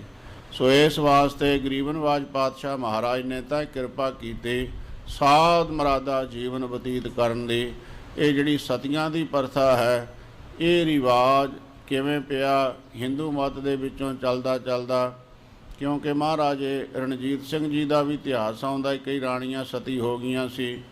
ਕਈ ਵਾਰੀ ਮਨ ਵਿੱਚ ਇਹ ਵਿਚਾਰ ਆਉਂਦੀ ਸਮਾਂ, ਪਰ ਉਸ ਜ਼ਮਾਨੇ ਦੇ ਵਿੱਚ ਕਈ ਹਿੰਦੂ ਰਾਣੀਆਂ ਵੀ ਪਹਾੜ ਦੀਆਂ ਵੀ ਇਸਤਰੀਆਂ ਸੀਗੀਆਂ, ਮਹਾਰਾਜੇ ਨਾਲ ਵਿਆਹੀਆਂ ਹੋਈਆਂ, ਅਤੇ ਉਹਨਾਂ ਨੇ ਆਪਣੀ ਹਿੰਦੂ ਮਤ ਦੀ ਰੀਤੀ ਨੂੰ ਹੀ ਮੁੱਖ ਰੱਖਦਿਆਂ ਹੋਇਆਂ ਮਹਾਰਾਜੇ ਦੇ ਨਾਲ ਸ਼ਾਇਦ ਸਰੀਰ ਆਪਣਾ ਤਿਆਗ ਦਿੱਤਾ ਹੋਵੇ। ਪਰ ਗੁਰਮਤ ਨਹੀਂ ਕਹਿੰਦੀ ਹੈ ਸਾਧ ਸੰਗਤ ਜੀ, ਗੁਰਮਤ ਦਾ ਇਹ ਨਹੀਂ ਹੈ। ਜਿੰਨੇ ਸਵਾਸ ਪਰਮੇਸ਼ਵਰ ਨੇ ਦਿੱਤੇ ਹੈ ਉਹਨੇ ਭੋਗਣੇ ਹੈ। ਅੱਗ ਵਿੱਚ ਪੈ ਕੇ ਜਿਉਂਦਿਆਂ ਸੜਨਾ ਜਿਹੜਾ ਇਹ ਗੁਰਮਤ ਨੇ ਵਿਵਰਜਿਤ ਕੀਤਾ ਹੋਇਆ। ਸੱਚੇ ਪਾਤਸ਼ਾਹ ਕਹਿਣ ਲੱਗੇ ਰਹਿੰਦਾ ਜੀਵਨ ਜਿਹੜਾ ਸਫਿਆਨਾ ਜੀਵਨ ਆਪਣਾ ਬਤੀਤ ਕਰਨਾ ਹੈ। ਰੰਚ ਸਮਾਨ ਨਾ ਤਨ ਪਹਿਚਾਨਾ। ਅਤੇ ਇਸੇ ਤਰ੍ਹਾਂ ਆਪਣਾ ਸਰੀਰ ਜਿਹੜਾ ਹੈ ਇਹਦੀ ਉਹ ਸ਼ੋਭਾ ਨਹੀਂ ਰੱਖਣੀ ਜਿਹੜੀ ਪਤੀ ਦੇ ਹੁੰਦਿਆਂ ਹੋਵੇ। ਜਾਹੇ ਸੁਰਗ ਸੁਖ ਪਾਹੇ ਬਡੇਰੇ। ਜਿਹੜੀਆਂ ਬੀਬੀਆਂ ਬੱਚੀਆਂ ਇਹ ਧਰਮ ਨਿਭਾਉਂਦੀਆਂ ਹੈ, ਉਹ ਇੱਥੇ ਵੀ ਸ਼ੋਭਾ ਉਹਨਾਂ ਦੀ ਹੁੰਦੀ ਹੈ ਅਤੇ ਅੱਗੇ ਪਰਲੋਕ ਦੇ ਵਿੱਚ ਵੀ ਸੁਰਗਾਂ ਦੇ ਵਿੱਚ ਉਹਨਾਂ ਦਾ ਵਾਸਾ ਹੁੰਦਾ, ਜੋ ਆਪਣੇ ਪਤੀ ਦੀਆਂ ਪੱਤ ਰੱਖਦੀਆਂ, ਇੱਜ਼ਤ ਰੱਖਦੀਆਂ, ਸਤਿਕਾਰ ਦਿੰਦੀਆਂ, ਸੇਵਾ ਕਰਦੀਆਂ। ਦੰਪਤ ਬਿਲ ਸਹਿ ਬਰਖ ਕਨੇਰੇ। ਇਸ ਤਰ੍ਹਾਂ ਇਹ ਦੰਪਤੀ ਦੋਨਾਂ ਦਾ ਹੀ ਫਰਜ਼ ਬਣਦਾ ਹੈ। ਇਹ ਨਹੀਂ ਹੈ ਪਤਨੀ ਸੇਵਾ ਕਰੇ ਜੀ ਜਾਨ ਤੋਂ ਅਤੇ ਪਤੀ ਜਿਹੜਾ ਖਰਮਸਤੀਆਂ ਕਰੇ, ਖੋਤੇ ਵਾਲੀਆਂ ਛੜੀਆਂ ਮਾਰੇ। ਪਤੀ ਦਾ ਵੀ ਫਰਜ਼ ਬਣਦਾ ਹੈ ਸਫਿਆਨਾ ਜੀਵਨ ਜਿਹੜਾ ਹੈ ਉਹ ਬਤੀਤ ਕਰੇ। ਹਰ ਨਾਰੇ ਜੇ ਨਿਜ ਪਾਤ ਤਿਆਗੇ। ਇਸੇ ਤਰ੍ਹਾਂ ਜੀਵਨ ਸਾਥੀ ਦਾ ਫਰਜ਼ ਹੈ ਪਰਾਈ ਇਸਤਰੀ ਵੱਲ ਨਿਗਾਹ ਨਾ ਭਰ ਕੇ ਦੇਖੇ। ਪਰ ਪੁਰਖਾਨ ਪਿਖ ਕੈ ਅਨੁਰਾਗੇ। ਤੇ ਇਸੇ ਤਰ੍ਹਾਂ ਇਸਤਰੀ ਦਾ ਵੀ ਹੈ ਵੀ ਪਰਾਏ ਪੁਰਖ ਨੂੰ ਦੇਖ ਕੇ ਆਪਣਾ ਮਨ ਨਾ ਡਲਾਵੇ। ਹੋਇ ਕੈ ਨਿਡਰ ਤਜੇ ਜਾਗ ਬ੍ਰੇੜਾ। ਕਈ ਇਹੋ ਜਿਹੇ ਵੀ ਹੁੰਦੇ ਐ ਜਿਹੜੇ ਦੁਨੀਆ ਦੀ ਪਰਵਾਹ ਨਾ ਕਰਦਿਆਂ ਹੋਇਆਂ ਬੇਹਯਾਈ ਬੇਸ਼ਰਮੀ ਦੀਆਂ ਹੱਦਾਂ ਸਾਰੀਆਂ ਹੀ ਟੱਪ ਜਾਂਦੇ ਐ। ਸਾਧ ਹੇਤ ਕਰਹਿ ਮੈਲ ਕ੍ਰੀੜਾ। ਇਹ ਉਹ ਮੂਰਖ ਕਹਿੰਦੇ ਆ ਜਗ ਮਿੱਠਾ ਅਗਲਾ ਕਹਿਣ ਡਿੱਠਾ। ਧੀਆਂ ਭੈਣਾਂ ਜਿਹੜੀਆਂ ਉਹ ਵੀ ਸ਼ਰਮ ਹਯਾ ਦਾ ਚੋਲਾ ਲਾਹ ਦਿੰਦੀਆਂ, ਅਤੇ ਮਨੁੱਖ ਜਿਹੜੇ ਹੈ ਉਹ ਵੀ ਸ਼ਰਮ ਹਯਾ ਨੂੰ ਸਿੱਟ ਦਿੰਦੇ ਆ ਫਾੜ ਕੇ। ਇਹ ਦੋਨਾਂ ਵਾਸਤੇ ਇੱਕੋ ਜਿਹਾ ਗੁਨਾਹ ਹੈ, ਲੜਕੀਆਂ ਵਾਸਤੇ ਵੀ ਲੜਕੀਆਂ ਵਾਸਤੇ ਵੀ। ਇਸ ਵਾਸਤੇ ਇਸ ਪਾਪ ਤੋਂ ਬਚਣਾ ਹੈ। ਤੇਹ ਜਮ ਦੂਤ ਗਹਿ ਜਬ ਆਏ। ਇਹ ਜਿਹੜਾ ਕਰਮ ਕਰਨ ਵਾਲਾ ਹੈ ਖੋਟਾ, ਜਿਸ ਵੇਲੇ ਉਹਦਾ ਸਮਾਂ ਆਉਂਦਾ ਹੈ ਅੰਤ ਦਾ, ਫਿਰ ਜਮਦੂਤ ਆਣ ਕੇ ਪਕੜਦੇ ਉਸ ਨੂੰ। ਜਾਹੇ ਕਸੇ ਟਤ ਦੇਹ ਸਜਾਏ। ਤੇ ਬਹੁਤ ਮਾਰਦੇ ਐ, ਕੁੱਟਦੇ ਐ, ਘਸੀਟਦੇ ਐ, ਬੜੀਆਂ ਭਿਆਨਕ ਸਜ਼ਾਵਾਂ ਦਿੰਦੇ ਹਨ। ਲੋਹੇ ਥੰਭ ਕੋ ਲਾਲ ਤਪਾਏ। ਕਿਉਂਕਿ ਇਹ ਸਾਧ ਸੰਗਤ ਜੀ ਕਾਮ ਵੀ ਇੱਕ ਅੱਗ ਮੰਨੀ ਜਾਂਦੀ ਹੈ, ਤੇ ਇਹ ਅੱਗ ਨੂੰ ਪ੍ਰਚੰਡ ਜੀਵ ਕਰਦਾ ਹੈ। ਫਿਰ ਜਮਦੂਤ ਇਹਨੂੰ ਅੱਗ 'ਚ ਪਾ ਕੇ ਸਾੜਦੇ। ਲੋਹੇ ਦੇ ਥੰਮ ਹੁੰਦੇ ਵੱਡੇ ਵੱਡੇ ਜਮਦੂਤਾਂ ਨੇ ਤਾਏ ਹੋਏ, ਅਤੇ ਉਹਦੇ ਦੇ ਨਾਲ ਧੱਕ ਕੇ ਜਮਦੂਤ ਜੀਵ ਨੂੰ ਚੰਬੇੜ ਕੇ ਸਾੜਦੇ ਹਨ, ਤੱਤੇ ਥੰਮਾਂ ਦੇ ਨਾਲ ਲਾ ਕੇ। ਖੈਂਚ ਤਾਹੇ ਕੇ ਸੰਗ ਲਗਾਏ। ਖਿੱਚ ਕੇ ਤੱਤੇ ਤਪਦੇ ਥੰਮਾਂ ਨਾਲ ਜਮਦੂਤ ਲਾਉਂਦੇ ਆ ਜੀਵ ਨੂੰ। ਇਤਿਆਦਿਕ ਦੁਖ ਦੇਹ ਕਨੇਰਾ। ਇਤਿਆਦਿਕ ਦੁੱਖਾਂ ਦਾ ਅੰਤ ਹੀ ਨਹੀਂ ਹੈ। ਇਹੋ ਜਿਹੇ ਪਾਪ ਕਰਮ ਕਰਨ ਵਾਲੇ ਜੀਵਾਂ ਨੂੰ ਜਮਦੂਤ ਉਹ ਦੁੱਖ ਦਿੰਦੇ ਆ। ਕੌਣ ਪੁਕਾਰ ਸੁਨਹਿ ਤਿਸ ਬੇਰਾ। ਉੱਥੇ ਪੁਕਾਰ ਕੌਣ ਇਹਦੀ ਸੁਣੂਗਾ? ਕੋਈ ਵੀ ਧਰਮ ਇਹੋ ਜਿਹਾ ਨਹੀਂ ਹੈ ਜਿਹੜੇ ਵਿੱਚ ਇਹਦੀ ਇਜਾਜ਼ਤ ਹੋਵੇ। ਕੁਛ ਕੁ ਇਹੋ ਜਿਹੇ ਲੋਕ ਵੀ ਸਮੇਂ ਮੁਤਾਬਕ ਉੱਠਦੇ ਹੈ, ਜਿਵੇਂ ਧੰਨ ਕਲਗੀਧਰ ਪਾਤਸ਼ਾਹ ਜੀ ਦੇ ਬਾਚਨ ਹਨ, ਘਰ ਘਰ ਹੋਏ ਬਹਿੰਗੇ ਰਾਮਾ। ਘਰ ਘਰ ਦੇ ਵਿੱਚ ਰੱਬ ਬਣ ਕੇ ਬਹਿ ਜਾਣਗੇ, ਅਤੇ ਦੁਨੀਆ ਨੂੰ ਮਗਰ ਲਾਉਣ ਵਾਸਤੇ ਉਪਦਰਵੀ ਵਿਵਹਾਰ ਲੋਕਾਂ ਤੋਂ ਕਰਵਾਉਣਗੇ। ਕੋਈ ਪੰਥ ਇਹੋ ਜਿਹੇ ਵੀ ਹੈ ਕਹਿੰਦੇ ਜੇ ਮਨ ਪ੍ਰਸੰਨ ਹੈ ਅਤੇ ਰੱਬ ਪ੍ਰਸੰਨ ਹੈ। ਨਿਰੰਕਾਰ ਦੀ ਖੁਸ਼ੀ ਇਸੇ ਗੱਲ ਦੇ ਵਿੱਚ ਜਾਂ ਮਨੁੱਖ ਦਾ ਮਨ ਪ੍ਰਸੰਨ ਹੈ, ਪਰ ਗੁਰਮਤਿ ਨਹੀਂ ਇਸ ਗੱਲ ਨੂੰ ਮੰਨਦੀ। ਸੱਚੇ ਪਾਤਸ਼ਾਹ ਕਹਿੰਦੇ ਜਦ ਇਹਨੂੰ ਇਹੋ ਜਿਹੇ ਦੁੱਖ ਮਿਲਣਗੇ, ਇਹਦੀ ਕਿਸੇ ਬਾਂਹ ਨਹੀਂ ਫੜਨੀ, ਕਿਸੇ ਨਹੀਂ ਛਡਾਉਣਾ ਇਹੋ ਜਿਹੇ ਪਾਪ ਕਰਮ ਕਰਨ ਵਾਲੇ ਜੀਵ ਨੂੰ। ਜਗ ਮਹਿ ਨਿੰਦਾ ਕਸ਼ਟ ਅਗਾਰੇ। ਜਿਹੜੇ ਇਹੋ ਜਿਹੇ ਦੁਸ਼ਚਾਰੀ ਹਨ, ਪਾਪ ਕਰਮੀ ਹਨ, ਉਹਨਾਂ ਦੀ ਇੱਥੇ ਮਾਤ ਲੋਕ 'ਤੇ ਵੀ ਵੱਡੀ ਭਾਰੀ ਨਿੰਦਿਆ ਹੁੰਦੀ ਹੈ। ਪਰਲੋਕ ਦੇ ਵਿੱਚ ਵੱਡੀਆਂ ਭਾਰੀ ਸਜ਼ਾਵਾਂ ਉਹਨਾਂ ਨੂੰ ਭੋਗਣੀਆਂ ਪੈਂਦੀਆਂ ਹਨ। ਅਸ ਗਤ ਹਵੈ ਬਿਵਚਾਰਨ ਨਾਰੇ। ਇਹ ਜੇ ਵਿਭਚਾਰ ਕਰਨ ਵਾਲੀ ਇਸਤਰੀ ਤੇ ਮਨੁੱਖ ਦੋਵਾਂ ਨੂੰ ਸਜ਼ਾ ਬਰਾਬਰ। ਇਹ ਨਹੀਂ ਵੀ ਮਨੁੱਖ ਨੂੰ ਖੁੱਲ੍ਹੀ ਛੁੱਟੀ ਹੈ ਜੋ ਮਰਜ਼ੀ ਕਰੇ, ਤੇ ਬੀਬੀਆਂ ਨੂੰ ਸਜ਼ਾਵਾਂ ਭੋਗਣੀਆਂ ਪੈਂਦੀਆਂ। ਦੋਵਾਂ ਨੂੰ ਸਜ਼ਾਵਾਂ ਬਰਾਬਰ ਹਨ। ਜਿਹੜਾ ਇਹ ਜੇ ਦੁਸ਼ਕਰਮ ਕਰਦਾ, ਪਾਪ ਕਰਮ ਕਰਦਾ ਹੈ।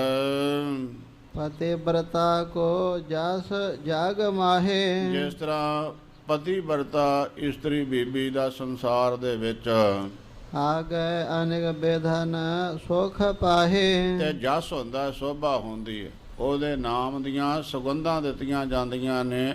ਉਹਦੇ ਨਾਮ ਦੇ ਲੋਕ ਚੜਾਵੇ ਚੜਾਉਂਦੇ ਆ ਵੀ ਫਲਾਨੀ ਪਤੀ ਵਰਤਾ ਸਤੀ ਇਸਤਰੀ ਸੀਗੀ, ਪਤੀ ਵਰਤਾ। ਇੱਥੇ ਵੀ ਉਹਦਾ ਸਤਿਕਾਰ ਤੇ ਅੱਗੇ ਪਰਲੋਕ ਦੇ ਵਿੱਚ ਵੀ ਉਹਦਾ ਬੜਾ ਸਤਿਕਾਰ ਹੁੰਦਾ। ਇਸੇ ਤਰ੍ਹਾਂ ਮਨੁੱਖ ਦਾ ਹੈ ਜਿਹੜਾ ਆਪਣੇ ਧਰਮ ਤੇ ਰਹਿੰਦਾ, ਇੱਥੇ ਵੀ ਉਹਦਾ ਸਤਿਕਾਰ ਲੋਕ ਕਰਦੇ ਆ, ਪਰਲੋਕ ਦੇ ਵਿੱਚ ਵੀ ਉਸ ਦਾ ਸਤਿਕਾਰ ਹੁੰਦਾ ਹੈ।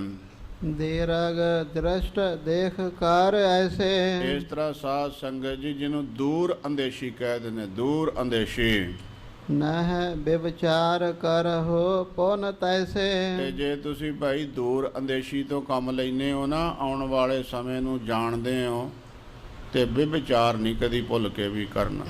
ਥੋੜੇ ਜਿਹੇ ਸਮੇਂ ਦੇ ਇਸ ਕੋਝੇ ਖੁਸ਼ੀ ਵਾਸਤੇ ਪੀੜ੍ਹੀਆਂ ਤੱਕ ਕਲੰਕ ਲਵਾ ਜਾਣਾ, ਇਹ ਸੋਭਨੀਕ ਨਹੀਂ ਹੈ, ਨਾ ਬੀਬੀਆਂ ਨੂੰ ਤੇ ਨਾ ਮਰਦਾਂ ਨੂੰ, ਮਨੁੱਖਾਂ ਨੂੰ। ਕਿਉਂਕਿ ਗੁਰਸਿੱਖਾਂ ਵਾਸਤੇ ਨਹੀਂ, ਸਾਰੇ ਸੰਸਾਰ ਵਾਸਤੇ ਹੀ ਇਹ ਉਪਦੇਸ਼ ਹੈ।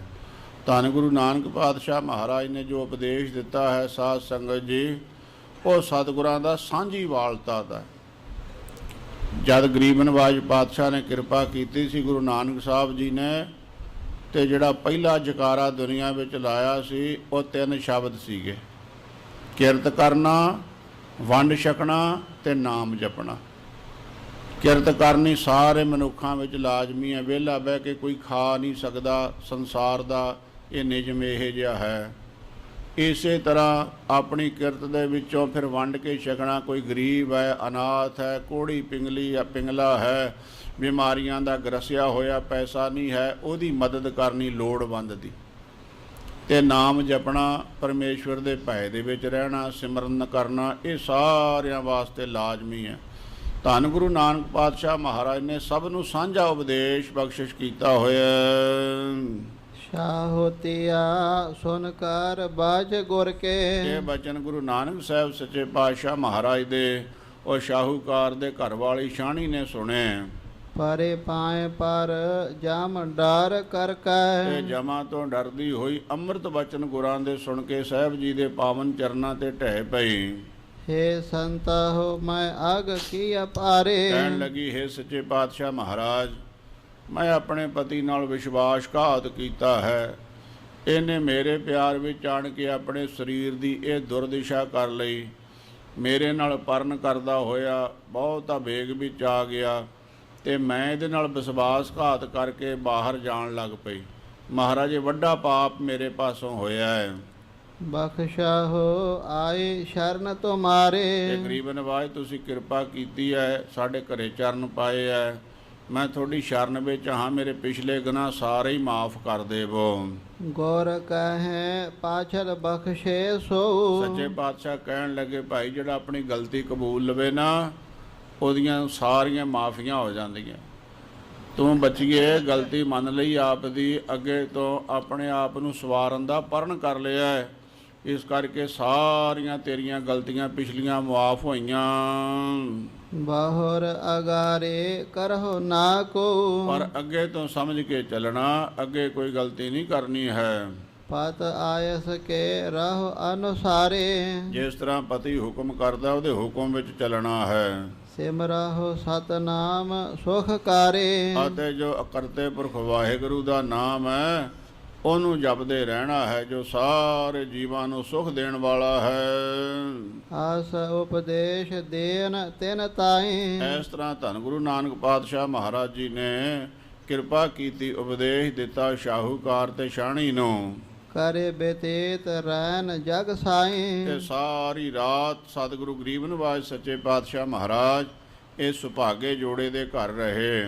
ਦੰਪਤ ਕੇ ਔਰ ਦੇ ਕਰ ਸ਼ਾਂਤਾ, ਇਸ ਤਰ੍ਹਾਂ ਜਿਹੜਾ ਮਨ ਭਟਕਦਾ ਫਿਰਦਾ ਸੀ ਸ਼ਾਹੂਕਾਰ ਦਾ, ਆਪਣੀ ਘਰਵਾਲੀ ਕੰਨੀਓ ਬਹੁਤਾ ਮਨ ਦੁਖੀ ਸੀ, ਤੇ ਇਸੇ ਤਰ੍ਹਾਂ ਸ਼ਾਹਣੀ ਜਿਹੜੀ ਆਪਣੇ ਸ਼ਾਹੂਕਾਰ ਤੋਂ ਦੁਖੀ ਸੀ, ਦੋਨਾਂ ਦੇ ਹੀ ਮਨ ਨੂੰ ਸ਼ਾਂਤੀ ਦੇ ਕੇ ਉਪਦੇਸ਼ ਦਾ ਅੰਮ੍ਰਿਤ ਵਰਖਾ ਕਰਕੇ ਗਮਨ ਕੇਨ ਮਾਰਗ ਸੁਖ ਦਾਤਾ, ਧੰਨ ਗੁਰੂ ਨਾਨਕ ਸਾਹਿਬ ਸੱਚੇ ਪਾਤਸ਼ਾਹ ਮਹਾਰਾਜ ਜੀ ਅੱਗੇ ਦੁਨੀਆ ਨੂੰ ਤਾਰਨ ਵਾਸਤੇ ਚੱਲ ਪਏ। ਇਕ ਪੁਰ ਆਵਾ ਬਹੁਰ ਅਗਾਰੇ, ਇਸ ਤਰ੍ਹਾਂ ਚਲਦਿਆਂ ਚਲਦਿਆਂ ਇੱਕ ਨਗਰ ਆਇਆ, ਜਾਏ ਪਹੁੰਚੇ ਤਾਹੇ ਮਝਾਰੇ, ਤੇ ਸਤਿਗੁਰੂ ਗਰੀਬ ਨਿਵਾਜ ਸੱਚੇ ਪਾਤਸ਼ਾਹ ਮਹਾਰਾਜ ਜੀ ਉਸ ਨਗਰ ਵਿੱਚ ਗਏ। ਰਹਿਨ ਹੇਤ ਖੋਜਤ ਥਾਏ, ਗਰੀਬ ਨਿਵਾਜ ਵੀ ਕੌਤਕ ਰਚਦੇ ਨੇ ਸਾਧ ਸੰਗਤ ਜੀ, ਭਲਾ ਕਿਸੇ ਦਾ ਕਰਨ ਵਾਸਤੇ। ਜਦ ਕਿਸੇ ਉੱਤੇ ਪਰਉਪਕਾਰ ਕਰਨਾ ਹੁੰਦਾ ਕੋਈ ਨਾ ਕੋਈ ਕੌਤਕ ਰਚ ਦਿੰਦੇ। ਅੱਜ ਮਹਾਰਾਜ ਨੇ ਕੀ ਕੌਤਕ ਰਚਿਆ? ਰਾਤ ਬਤੀਤ ਕਰਨੀ ਹੈ ਤੇ ਕੋਈ ਜਗ੍ਹਾ ਲੱਭ ਰਹੇ ਹੈ ਵੀ ਅਸੀਂ ਰਾਤ ਰੁਕੀਏ ਕਿੱਥੇ। ਜੈਨ ਕੇਨੇ ਬ੍ਰਹਮੰਡ ਬਨਾਏ, ਦੇਖੋ ਸਾਰੀ ਦੁਨੀਆ ਖੰਡਾਂ ਬ੍ਰਹਮੰਡਾਂ ਦੇ ਮਾਲਕ ਗੁਰੂ ਨਾਨਕ ਪਾਤਸ਼ਾਹ ਮਹਾਰਾਜ ਅੱਜ ਭਲਾ ਕਰਨ ਵਾਸਤੇ ਕਿਸੇ ਦਾ, ਤੇ ਲੋਕਾਂ ਦੇ ਘਰ ਤੁਰੇ ਫਿਰਦੇ ਵੀ ਸਾਨੂੰ ਜਗ੍ਹਾ ਦੇ ਦਿਓ ਅਸੀਂ ਰਾਤ ਰਹਿਣਾ ਹੈ। ਤਾਹਾਂ ਬਸੇਰਾ ਦੇਤ ਨਾ ਕੋ, ਪਰ ਉਹ ਪਿੰਡ ਵਾਲੇ ਇਹ ਜੇ ਲੋਕ ਸਤਿਗੁਰੂ ਸੱਚੇ ਪਾਤਸ਼ਾਹ ਮਹਾਰਾਜ ਨੂੰ ਕਿੱਥੇ ਰਹਿਣ ਹੀ ਨਹੀਂ ਦਿੰਦੇ ਹਨ।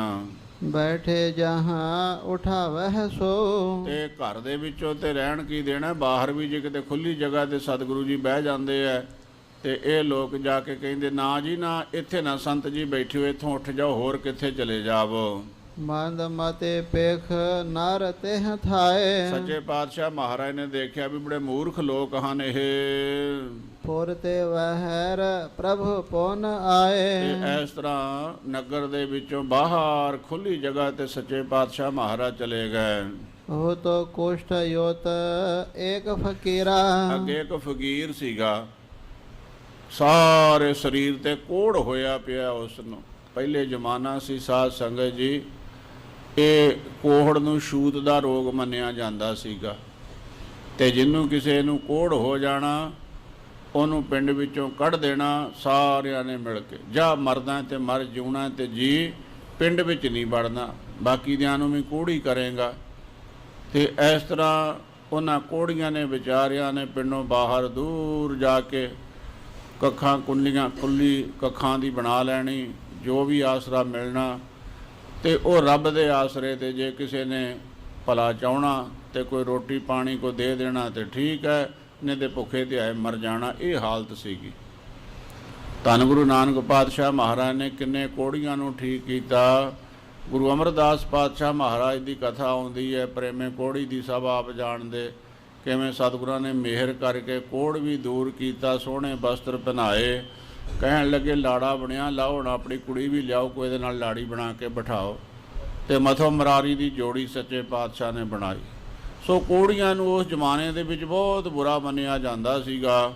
ਇਸ ਵਾਸਤੇ ਨਗਰ ਤੋਂ ਬਾਹਰ ਇੱਕ ਫਕੀਰ ਕੋੜੀ ਸੀ। ਸਤਿਗੁਰੂ ਸੱਚੇ ਪਾਤਸ਼ਾਹ ਮਹਾਰਾਜ ਉਹਨੂੰ ਤਾਰਨ ਵਾਸਤੇ ਕੋੜੀ ਦੇ ਪਾਸ ਪਹੁੰਚ ਗਏ। ਨੈਸ ਬਾਸੁਰ ਬਹੁ ਪਾਵਤ ਪੀਰਾ, ਬਹੁਤ ਦੁਖੀ ਹੁੰਦਾ ਸੀ, ਕੁਸ਼ਟ ਰੋਗ, ਸਰੀਰ ਫੁੱਟ ਜਾਣਾ, ਗਲਣਾ, ਥੋੜਾ ਥੋੜਾ ਕਰਕੇ ਉਂਗਲੀਆਂ ਝੜੀ ਜਾਣੀਆਂ ਪੈਰਾਂ ਦੀਆਂ, ਹੱਥਾਂ ਦੀਆਂ। ਸੋ ਇਸ ਤਰ੍ਹਾਂ ਤੇ ਦਿਨੇ ਰਾਤ ਦਰਦ ਹੋਣਾ, ਮਲਮ ਕੌਣ ਲਾਵੇ ਉੱਤੇ, ਉਹਦੀ ਤੇ ਹਵਾ ਲੈਣੀ ਕੋਈ ਪਸੰਦ ਨਹੀਂ ਕਰਦਾ। ਇਸ ਵਾਸਤੇ ਦਿਨੇ ਰਾਤ ਹੀ ਉਹ ਕੋੜੀ ਫਕੀਰ ਦੁਖੀ ਹੁੰਦਾ, ਹਾਏ ਹਾਏ ਕਰਦਾ ਰਹਿੰਦਾ। ਦੇਖ ਦਇਆ ਨਿਧ ਕਰੁਣਾ ਆਏ, ਧੰਨ ਸਤਿਗੁਰੂ ਗੁਰੂ ਨਾਨਕ ਪਾਤਸ਼ਾਹ ਮਹਾਰਾਜ ਜੀ ਉਹ ਕੋੜੀ ਨੂੰ ਦੇਖਿਆ। ਦੀਨ ਦਿਆਲ ਸਤਿਗੁਰੂ ਸੱਚੇ ਪਾਤਸ਼ਾਹ ਮਹਾਰਾਜ ਜੋ ਸਾਰਿਆਂ ਤੇ ਦਇਆ ਕਰਦੇ ਆ, ਜਿਹਦੇ ਕੋੜੀ ਦੇ ਵੀ ਭਾਗ ਜਾਗੇ, ਇਹਦੇ ਉੱਪਰ ਦਇਆ ਆਈ ਸੱਚੇ ਪਾਤਸ਼ਾਹ ਜੀ ਨੂੰ। ਚੋਂਗੇ ਟੇਗ ਬੈਠੇ ਜਗ ਸਾਈਂ, ਇਸ ਤਰ੍ਹਾਂ ਸਾਰੀ ਸ੍ਰਿਸ਼ਟੀ ਤਿੰਨਾਂ ਲੋਕਾਂ ਦੇ ਮਾਲਕ ਉਹ ਕੋੜੀ ਦੇ ਝੁਗੀ ਦੇ ਪਾਸ ਜਾ ਕੇ ਬੈਠ ਗਏ। ਕਹਿ ਫਕੀਰ ਬੰਦ ਕਰ ਦੋ। ਜਿਸ ਵੇਲੇ ਸਤਿਗੁਰੂ ਜੀ ਗਏ, ਅੱਗੋਂ ਫਕੀਰ ਨੇ ਦੋਨੇ ਹੱਥ ਜੋੜ ਕੇ ਹਜੂਰ ਨੂੰ ਅਰਜ਼ ਕੀਤੀ, ਮੋਰ ਸਮੀਪ ਨਾ ਆਵਤ ਕੋ। ਇਹ ਮਹਾਰਾਜ, ਮੇਰੇ ਗਲੇ ਹੋਏ ਸਰੀਰ ਦੇ ਵਿੱਚੋਂ ਗੋਡੇ ਗੋਡੇ ਬੋ ਆਉਂਦੀ ਹੈ, ਮੁਸ਼ਕ ਆਉਂਦੀ ਹੈ, ਤੇ ਮੇਰੇ ਕੋਲ ਤੇ ਆਉਂਦਾ ਹੀ ਕੋਈ ਨਹੀਂ। ਖਾਗ ਭਾਗੈ ਪੇਖ ਗਿਨਤੇ ਕਿਆ ਨਰ। ਮਹਾਰਾਜ, ਮਨੁੱਖਾਂ ਦੀਆਂ ਤੇ ਗੱਲਾਂ ਛੱਡੋ, ਕਿਹਨੇ ਆਉਣਾ ਮੇਰੇ ਪਾਸ? ਮੇਰੇ ਪਾਸ ਤਾਂ ਡਰਦੇ ਪੰਛੀ ਨਹੀਂ ਆਉਂਦੇ ਵੀ ਅਸੀਂ ਵੀ ਨਾ ਕਿਤੇ ਕੋੜੇ ਨਾ ਹੋ ਜਾਈਏ। ਤੁਮ ਆਏ ਮੋ ਪਰ ਕਰੁਣਾ ਕਰ। ਮਹਾਰਾਜ, ਤੁਸੀਂ ਬੜੀ ਕਿਰਪਾ ਕੀਤੀ ਹੈ, ਮੇਰੇ ਤੇ ਦਇਆ ਕਰਕੇ ਮੈਨੂੰ ਦਰਸ਼ਨ ਦਿੱਤੇ। ਸਾਧ ਸੰਗਤ ਜੀ, ਕੱਲਾ ਮਨੁੱਖ ਉਸ ਤਰ੍ਹਾਂ ਵੀ ਦੁਖੀ ਹੋ ਜਾਂਦਾ ਹੈ। ਬਹੁਤ ਬਜ਼ੁਰਗ ਅੱਜ ਸੰਸਾਰ ਦੇ ਵਿੱਚ ਐਸੇ ਹਨ ਜਿਨ੍ਹਾਂ ਦੀ ਇਹੀ ਸ਼ਿਕਾਇਤ ਹੁੰਦੀ ਹੈ ਵੀ ਸਾਨੂੰ ਕੋਈ ਨਹੀਂ ਪੁੱਛਦਾ, ਨਾ ਧੀਆਂ, ਨਾ ਪੁੱਤਰ, ਨਾ ਪੋਤਰੇ, ਕੋਈ ਲਾਗੇ ਹੀ ਨਹੀਂ ਆਉਂਦਾ। ਬੱਚਿਆਂ ਨੂੰ ਸਕੂਲ ਨਹੀਂ ਜਾਣ ਛੱਡਦਾ, ਧੀਆਂ ਪੁੱਤਰਾਂ ਨੂੰ ਕਾਰ ਵਿਹਾਰ, ਬਜ਼ੁਰਗ ਇਕੱਲੇ। ਜਿਹੜਾ ਇਕੱਲਤਾ ਦਾ ਦੁੱਖ ਹੈ ਸਾਰਿਆਂ ਤੋਂ ਭਿਆਨਕ ਹੈ, ਇਕੱਲਤਾ ਦਾ। ਜਿਹੜੇ ਰੱਬ ਦੇ ਪਿਆਰੇ ਉਹ ਤਾਂ ਨਹੀਂ ਇਕੱਲੇ ਰਹਿੰਦੇ, ਉਹ ਤਾਂ ਸਿਮਰਨ ਭਜਨ ਵਿੱਚ ਲੱਗੇ ਰਹਿੰਦੇ ਆ। ਉਹ ਤਾਂ ਚਾਹੁੰਦੇ ਹੀ ਇਕੱਲਪੁਣਾ ਹੈ ਵੀ ਅਸੀਂ ਰਹੀਏ ਇਕੱਲੇ, ਸਾਡੇ ਕੋਲ ਕੋਈ ਆਵੇ ਹੀ ਨਾ ਸਿਮਰਨ ਭਜਨ। ਪਰ ਸੰਸਾਰੀ ਲੋਕ ਜਿਹੜੇ ਨੇ, ਇਹਨਾਂ ਨੂੰ ਇਕੱਲਤਾ ਤੋਂ ਵੱਡਾ ਦੁੱਖ ਹੀ ਕੋਈ ਨਹੀਂ ਹੈ। ਸੋ ਇਸ ਵਾਸਤੇ ਕਹਿਣ ਲੱਗਾ ਮਹਾਰਾਜ, ਮੇਰੇ ਪਾਸ ਤੇ ਪੰਛੀ ਨਹੀਂ ਕੋਈ ਆਉਂਦਾ, ਬੰਦੇ ਨੇ ਕਿੱਥੇ ਆਉਣਾ? ਤੁਸੀਂ ਬੜੀ ਕਿਰਪਾ ਕੀਤੀ, ਮੈਨੂੰ ਦਰਸ਼ਨ ਦਿੱਤੇ ਹਨ। ਰੈਨ ਬਸੇਰਾ ਕਰ ਤੇਹ ਥਾਨਾ। ਤੇ ਸੱਚੇ ਪਾਤਸ਼ਾਹ ਕਹਿਣ ਲੱਗੇ ਵੀ ਅਸੀਂ ਤਾਂ ਰਾਤ ਰਹਿਣ ਆਏ ਇੱਥੇ ਤੇਰੇ ਪਾਸ। ਨਹਿ ਪੌੜੇ ਬੈਠੇ ਗਤ ਦਾਨਾ। ਤੇ ਗਰੀਬ ਨਵਾਜ ਪਾਤਸ਼ਾਹ ਸਾਰੀ ਰਾਤ ਹੀ ਜਾਗਦੇ ਰਹੇ, ਵਿਸਰਾਮ ਕੀਤਾ ਹੀ ਨਹੀਂ ਹੈ। ਸਭ ਨੇ ਕੁਸ਼ਟੇ ਸੰਕਟ ਪਾਵੈ। ਤੇ ਉਹ ਕੋੜੀ ਜਿਹੜਾ ਸੀਗਾ ਉਹ ਤੇ ਦੁਖੀ ਹੁੰਦਾ ਸੀ ਵਿਚਾਰਾ, ਕਿਉਂਕਿ ਮਾੜਾ ਜਿਹਾ ਫੋੜਾ ਫਿਨਸੀ ਹੋ ਜਾਏ, ਸਰੀਰ ਤੇ ਅਕੜਾ ਚੜਿਆ ਹੋਵੇ, ਨੀਂਦ ਨਹੀਂ ਆਉਂਦੀ ਸਾਰੀ ਰਾਤ। ਤੇ ਜਿਹਦੀਆਂ ਥੋੜਾ ਥੋੜਾ ਕਰਕੇ ਮਾਸ ਗਲ ਗਲ ਕੇ ਸਰੀਰ ਦੇ ਨਾਲੋਂ ਝੜਦਾ ਜਾਵੇ, ਨਹੁੰ ਵੀ ਨਿਕਲ ਜਾਣ, ਉਂਗਲੀਆਂ ਵੀ ਝੜ ਜਾਣ, ਪੈਰਾਂ ਦਾ ਵੀ ਇਹੀ ਹਾਲ, ਸਰੀਰ ਤੇ ਵੀ, ਤੇ ਵਿੱਚੋਂ ਗੰਦੀ ਬਦਬੂ ਤੇ ਰੇਸ਼ਾ ਪਾਕ ਵਗਦੇ ਰਹਿਣਾ, ਉਹਦੀ ਹਾਲਤ ਕੀ? ਕਹਿਣ ਲੱਗਾ ਮਹਾਰਾਜ, ਸਾਰੀ ਰਾਤ ਨਹੀਂ ਟਿਕਾ ਆਉਂਦਾ, ਪੀੜ ਦੇ ਨਾਲ ਤੜਫਦਾ ਰਹਿੰਦਾ ਹਾਂ। ਹਾਏ ਹਾਏ ਕਹਿ ਕਹਿ ਬਿਲ ਲਾਵੈ। ਇਸ ਤਰ੍ਹਾਂ ਅੱਜ ਵੀ ਉਹਦੀ ਉਹੀ ਹਾਲ ਹੈ, ਪੀੜ ਦੇ ਨਾਲ ਹਾਏ ਹਾਏ ਕਰਦਾ, ਚੀਕਾਂ ਮਾਰਦਾ ਹੈ। ਦੋਹਰਾ ਅਰਧ ਨਿਸਾ ਬੇਤੇ ਜਬ ਹੈ, ਸ਼੍ਰੀ ਬੇਦੇ ਕੁਲ ਕੇਤ। ਜਿਸ ਵੇਲੇ ਅੱਧੀ ਰਾਤ ਦਾ ਸਮਾਂ ਹੋਇਆ ਤਾਂ ਧੰਨ ਗੁਰੂ ਨਾਨਕ ਸਾਹਿਬ ਸੱਚੇ ਪਾਤਸ਼ਾਹ ਗਰੀਬ ਨਵਾਜ ਜੀ ਸ਼ਬਦ ਉਚਾਰਨ ਕੇਨ ਤਬ ਸੰਕਟ ਕਟਨੇ ਹੇਤ। ਉਸ ਕੋੜੀ ਦਾ ਕੋੜ ਦੂਰ ਕਰਨ ਵਾਸਤੇ ਗੁਰੂ ਨਾਨਕ ਪਾਤਸ਼ਾਹ ਮਹਾਰਾਜ ਨੇ ਕਿਰਪਾ ਕੀਤੀ, ਸ਼ਬਦ ਉਚਾਰਨ ਕੀਤਾ। ਸਾਧ ਸੰਗਤ ਜੀ, ਇਹ ਜਿੰਨੀ ਵੀ ਗੁਰੂ ਕੀ ਬਾਣੀ ਹੈ, ਇੱਕ ਨਹੀਂ, ਸਾਰੀ ਹੀ ਜੀਵਾਂ ਦਾ ਉਧਾਰ ਕਰਨ ਵਾਲੀ ਹੈ, ਪਰਉਪਕਾਰੀ ਹੈ। ਕਿਉਂਕਿ ਸੱਚੇ ਪਾਤਸ਼ਾਹ ਮਹਾਰਾਜ ਦੇ ਬਚਨ ਹਨ, ਕਰ ਇਸ਼ਨਾਨ ਸਿਮਰ ਪ੍ਰਭ ਆਪਣਾ, ਮਨ ਤਨ ਭੈ ਅਰੋਗਾ। ਇਸ਼ਨਾਨ ਕਰ, ਸਿਮਰਨ ਕਰ, ਤੇਰੇ ਮਨ ਨੂੰ ਜਿਹੜੀਆਂ ਬਿਮਾਰੀਆਂ ਲੱਗੀਆਂ ਹੋਈਆਂ ਉਹ ਵੀ ਦੂਰ ਹੋ ਜਾਣਗੀਆਂ, ਤੇਰੇ ਤਨ ਨੂੰ ਲੱਗੇ ਹੋਏ ਰੋਗ ਵੀ ਦੂਰ ਹੋ ਜਾਣਗੇ।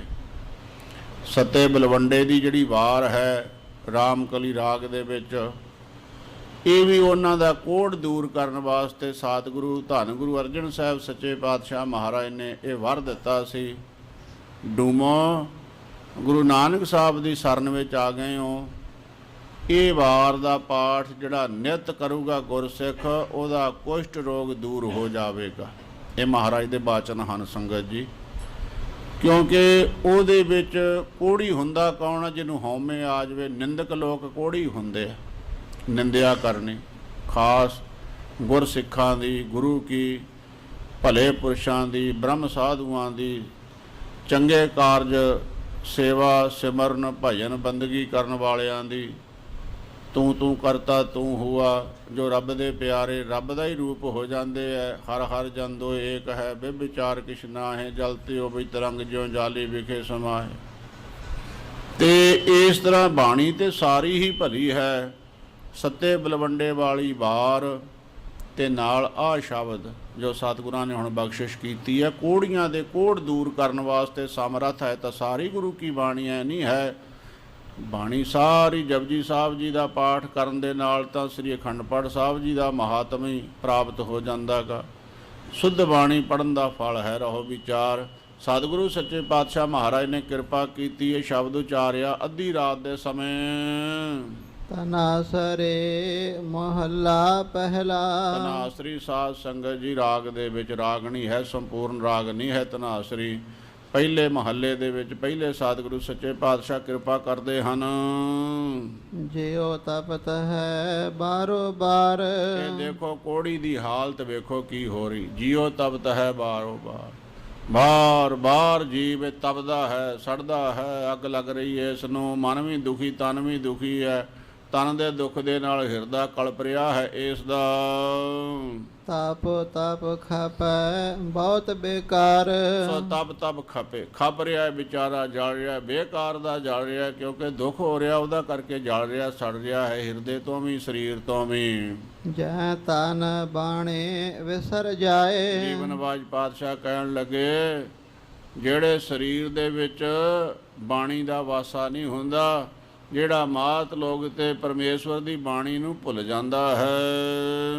ਜਿਉ ਪੱਕਾ ਰੋਗੇ ਵੈਲ ਲਾਏ। ਉਹ ਬਾਣੀ ਨੂੰ ਵਿਸਾਰਨ ਵਾਲੇ ਇਹ ਕੋੜੀ ਵਰਗੇ ਜਿਹੇ ਜਾਂ ਇਹ ਕੋੜੀ ਤੜਫਦਾ। ਮਹਾਰਾਜ ਕਹਿੰਦੇ ਨਾ ਸਾਡੇ ਸਾਹਮਣੇ ਆ ਕੋੜੀ ਤੜਫ ਰਿਹਾ।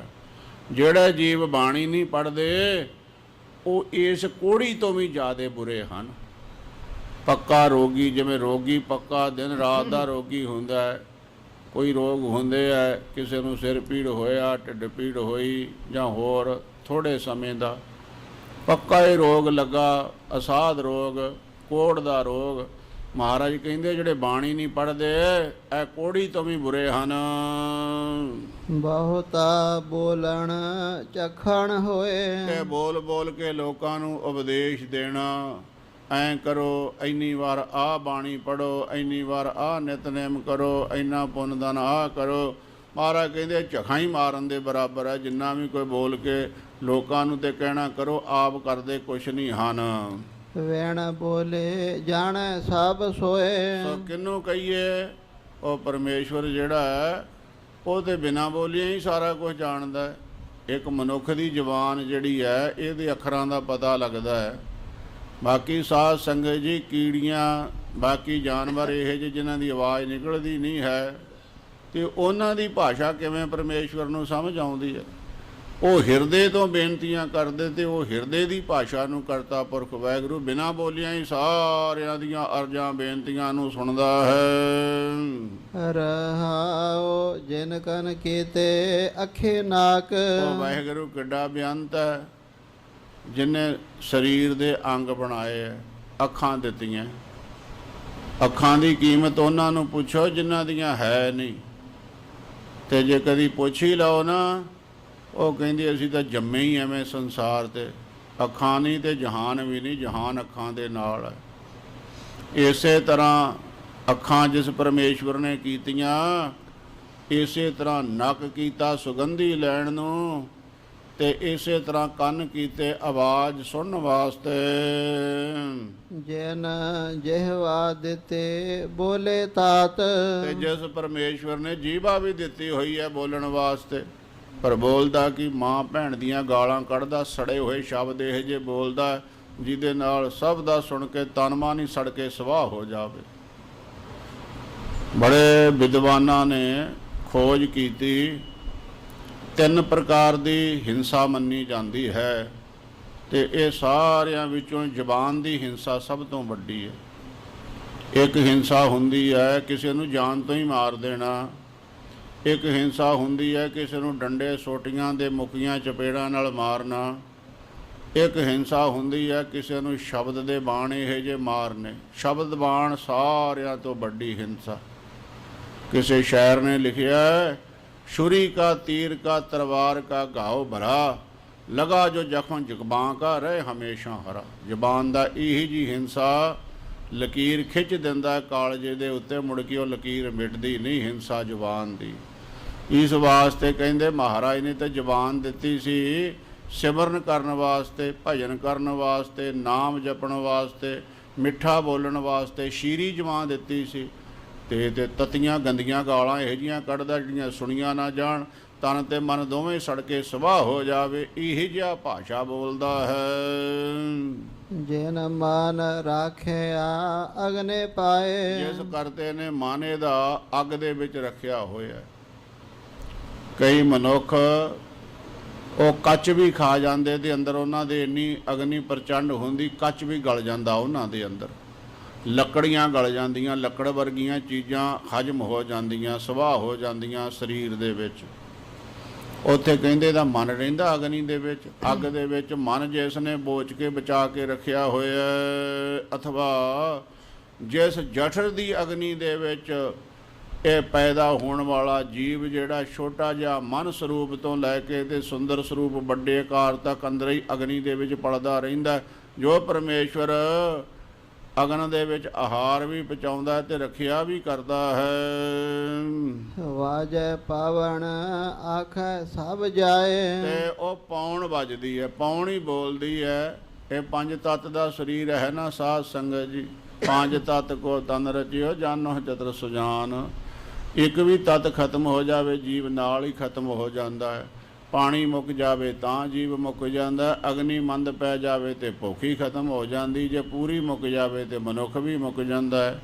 ਇਸੇ ਤਰ੍ਹਾਂ ਪੌਣ ਅਗਨ ਹਵਾ ਜਿਹੜੀ ਹੈ ਉਹ ਰੁਕ ਜਾਵੇ ਤੇ ਜੀਵ ਖਤਮ ਹੋ ਜਾਂਦਾ, ਮੁੱਕ ਜਾਂਦਾ। ਪੌਣ ਜੀਵ ਨੂੰ ਦਿੱਤੀ ਹੋਈ ਹੈ ਚਲਾਉਣ ਵਾਸਤੇ ਸਾਰੇ ਸਰੀਰ ਨੂੰ। ਜੇ ਤਾ ਮੋਹ ਪਰੇਤ ਸਵਾਦ, ਇਸ ਤਰ੍ਹਾਂ ਪਿਆਰ, ਮੋਹ, ਮਮਤਾ, ਪਦਾਰਥਾਂ ਦੇ ਸਵਾਦ ਆਦਿਕ ਹਨ। ਸਭਾ ਕਾਲਖ ਦਾਗਾ ਦਾਗ, ਇਹ ਸਾਰੇ ਲੱਭ ਲੋਭ ਮੋਹ, ਸਵਾਦ ਜੀਵਾ ਦਾ, ਸਵਾਦ ਇੰਦਰੀਆਂ ਆਦਿਕ ਦਾ, ਇਹ ਸਭ ਮਹਾਰਾਜ ਕਹਿੰਦੇ ਕਾਲ ਖਲਵਾਉਣ ਦੇ ਬਰਾਬਰ ਆ, ਜਿਹੜਾ ਸਵਾਦ ਕਰਕੇ ਖਾਣਾ। ਕਈ ਗੁਰਮੁਖ ਜਨ ਪੁੱਛ ਲੈਂਦੇ ਆਹ ਚੀਜ਼ ਖਾਣੀ ਚਾਹੀਦੀ ਕਿ ਨਹੀਂ ਖਾਣੀ ਚਾਹੀਦੀ, ਆਹ ਗੁਰਮਤਿ ਦੇ ਅਨੁਸਾਰ ਹੈ ਨਹੀਂ ਹੈ। ਧੰਨ ਕਲਗੀਧਰ ਪਾਤਸ਼ਾਹ ਮਹਾਰਾਜ ਨੂੰ ਬ੍ਰਾਹਮਣਾਂ ਨੇ ਪੁੱਛਿਆ ਸੀ ਵੀ ਤੁਸੀਂ ਕੌਣ ਹੋ, ਤੁਹਾਡਾ ਧਰਮ ਕੀ ਹੈ? ਸੱਚੇ ਪਾਤਸ਼ਾਹ ਕਹਿਣ ਲੱਗੇ ਛਤਰੀ ਕੋ ਪੂਤ ਹੂੰ ਬਾਹਮਣ ਕੋ ਨਾ। ਤੇ ਛਤਰੀ ਦਾ ਧਰਮ ਕੀ ਹੈ ਸਭ ਜਾਣਦੇ ਹੈ। ਮਹਾਂਪੁਰਖ ਕਿਹਾ ਕਰਦੇ, ਕਹਿੰਦੇ ਖਾਲਸਾ ਜੀ ਜੇ ਤੇ ਦੇਸ਼ ਕੌਮ ਵਾਸਤੇ ਆਪਣੇ ਆਪ ਨੂੰ ਸਮਰਪਿਤ ਰੱਖਣਾ ਹੈ, ਕੌਮ ਤੇ ਕਦੀ ਬਿਪਤਾ ਬਣੇ, ਦੇਸ਼ ਤੇ ਬਿਪਤਾ ਬਣੇ, ਅੱਗੇ ਹੋ ਕੇ ਸੀਸ ਆਪਣਾ ਦੇਣਾ ਹੈ, ਸੇਵਾ ਸਿਮਰਨ ਭਜਨ ਤਿਆਰ ਬਰ ਤਿਆਰ ਹੋ ਕੇ ਕਰਨੀ ਹੈ, ਫਿਰ ਤੇ ਖਾਣ ਦੀ ਕੋਈ ਵੀ ਮਨਾਹੀ ਨਹੀਂ ਹੈ।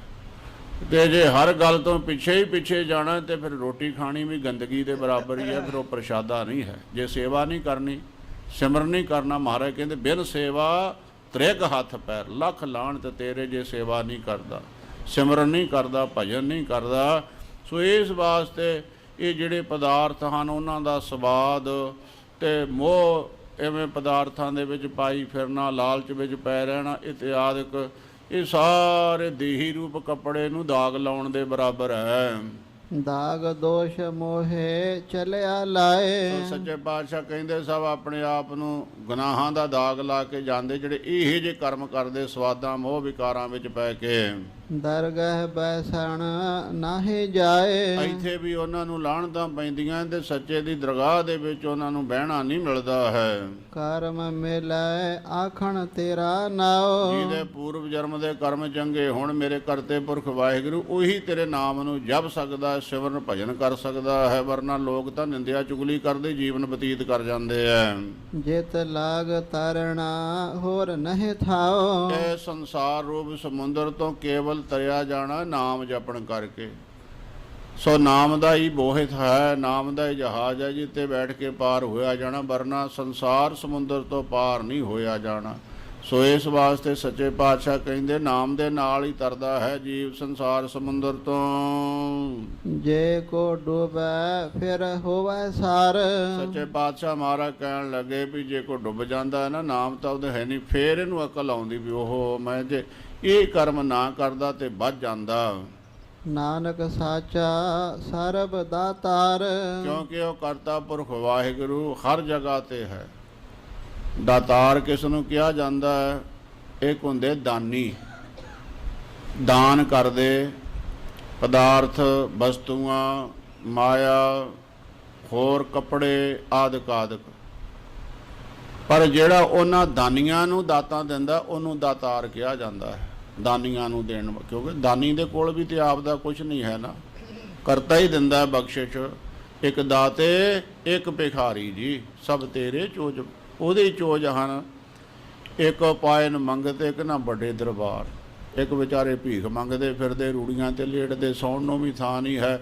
ਫੁੱਟਪਾਥਾਂ 'ਤੇ ਭੈਂ ਭੈਂ ਕਰਦੀਆਂ ਗੱਡੀਆਂ, ਘੱਟਾ ਡਾਉਂਦੀਆਂ ਕੋਲ ਦੀ ਜਾਂਦੀਆਂ, ਉੱਥੇ ਵਿਚਾਰੇ ਗੰਦਗੀ ਵਿੱਚ ਪਏ ਹੁੰਦੇ। ਇਕਨਾਂ ਨੂੰ ਲੇਫਾਂ ਤਲਾਈਆਂ ਦਾ ਹੀ ਪਤਾ ਨਹੀਂ, ਕਿੰਨੀਆਂ ਪ੍ਰਕਾਰ ਦੇ ਗੱਦੇ ਹੀ ਵਿਛਾ ਕੇ ਨੌਕਰ ਚਾਕਰ ਉੱਤੇ ਪਹਿਰਾ ਦਿੰਦੇ ਉਹਨਾਂ ਦੇ ਖਲੋਤੇ। ਸੋ ਇਸ ਵਾਸਤੇ ਜਿਹੜੇ ਇਸ ਗੱਲ ਨੂੰ ਜਾਣ ਲੈਂਦੇ ਆ ਉਹਨਾਂ ਦਾ ਭਲਾ ਹੈ। ਅਤੇ ਜਦ ਫਿਰ ਉਹ ਗੋਤੇ ਖਾਂਦੇ ਨਾ, ਫਿਰ ਉਹਨਾਂ ਨੂੰ ਅਕਲ ਆਉਂਦੀ ਹੈ ਵੀ ਇਹ ਕਰਮ ਨਹੀਂ ਸੀ ਸਾਨੂੰ ਕਰਨਾ ਚਾਹੀਦਾ, ਇਹਦੀ ਵਜ੍ਹਾ ਕਰਕੇ ਇਹ ਸਾਡੇ ਨਾਲ ਸਾਰੇ ਫਲ ਪ੍ਰਾਪਤ ਹੋ ਰਹੇ। ਸਤਿਗੁਰੂ ਸੱਚੇ ਪਾਤਸ਼ਾਹ ਮਹਾਰਾਜ ਕਿਰਪਾ ਕਰਨ, ਬਖਸ਼ਿਸ਼ ਕਰਨ, ਮਿਹਰ ਕਰਨ। ਗੁਰਬਾਣੀ ਤੋਂ ਵੱਡਾ ਸੰਗਤ ਜੀ ਆਸਰਾ ਕੋਈ ਨਹੀਂ ਹੈ। ਭਾਈ ਗੁਰਦਾਸ ਜੀ ਸਿੱਖ ਕੌਮ ਦੇ ਵੇਦ ਵਿਆਸ ਹੋਏ ਹੈ, ਉਹਨਾਂ ਨੂੰ ਵੀ ਪੰਚਮ ਪਾਤਸ਼ਾਹ ਮਹਾਰਾਜ ਨੇ ਕਿਰਪਾ ਕੀਤੀ ਸੀ। ਬਾਣੀ ਪੜ੍ਹ ਕੇ ਹੀ ਉਹ ਸਮੁੰਦਰ ਤੋਂ ਪਾਰ ਲੱਗੇ। ਕਹਿੰਦੇ ਜਦ ਆਪਦੀ ਬਾਣੀ ਪੜ੍ਹਨ ਅਤੇ ਗੁਜਕੀਆਂ ਖਾਣ। ਸਵਾਲ ਕਰਤਾ ਮਹਾਰਾਜ, ਭਗਤਾਂ ਦੀ ਬਾਣੀ ਚੜ੍ਹਾ ਰਹੇ ਹੋ, ਮੇਰੇ 'ਤੇ ਵੀ ਕਿਰਪਾ ਕਰੋ, ਗੁਰੂ ਗ੍ਰੰਥ ਸਾਹਿਬ ਦੇ ਵਿੱਚ ਮੇਰੀ ਬਾਣੀ ਵੀ ਗ੍ਰੰਥ ਸਾਹਿਬ ਦੇ ਵਿੱਚ ਚੜ੍ਹ ਜਾਵੇ। ਮਹਾਰਾਜ ਕਹਿੰਦੇ ਕੱਲ੍ਹ ਨੂੰ ਦੱਸਾਂਗੇ। ਰਾਹਤ ਪਈ, ਬੜਾ ਸਮੁੰਦਰ ਹੈ ਅਤੇ ਡੁੱਬਦੇ ਜਾਂਦੇ ਹੈ। ਜਦ ਬਾਣੀ ਸਤਿਗੁਰਾਂ ਦੀ ਪੜ੍ਹਦੇ ਹੈ ਅਤੇ ਉੱਪਰ ਆ ਜਾਂਦੇ, ਜਦ ਆਪ ਦਾ ਕੋਈ ਵਾਰ ਪੌੜੀ ਪੜ੍ਹਦੇ ਹੈ ਕਵਿਤ ਸਵਈਆ ਅਤੇ ਥੱਲੇ ਨੂੰ ਡੁੱਬਦੇ ਜਾਂਦੇ।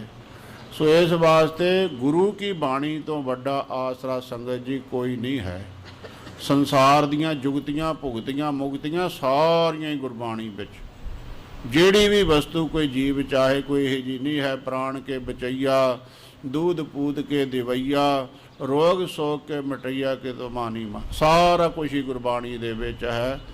जिन्हें तो ध्यात ने पूर्ण, जिन्हों ने भी बाणी नूं पढ़िया, बाणी राही परमेश्वर नूं याद किया, परिपूर्ण समर्थ हो निबड़े। सतगुरु कृपा करन, बख्शिश करन। रोगी रोग खंडना, ये गुरबाणी रोगियों के रोग भी खंडन वाली है। गुरु कृपा करन, गुरबाणी ते साडा निश्चा भरोसा टिके, ਅਸੀਂ ਗੁਰੂ ਕੀ ਬਾਣੀ ਨੂੰ ਗੁਰੂ ਸਰੂਪ ਜਾਣ ਕੇ ਅਦਬ ਕਰ ਸਕੀਏ। ਕਈ ਕਹਿ ਦਿੰਦੇ ਜੀ ਇਹ ਪਾਪ ਹੋ ਰਿਹਾ, ਉਹ ਪਾਪ ਹੋ ਰਿਹਾ, ਇਹ ਇੱਥੇ ਫਲਾਨਾ ਪਾਪ ਹੋ ਰਿਹਾ। ਉਹ ਪਾਪਾਂ ਦੀ ਗਿਣਤੀ ਵਿੱਚ ਹੀ ਲੱਗੇ ਰਹਿੰਦੇ, ਪਾਪਾਂ ਦੀ।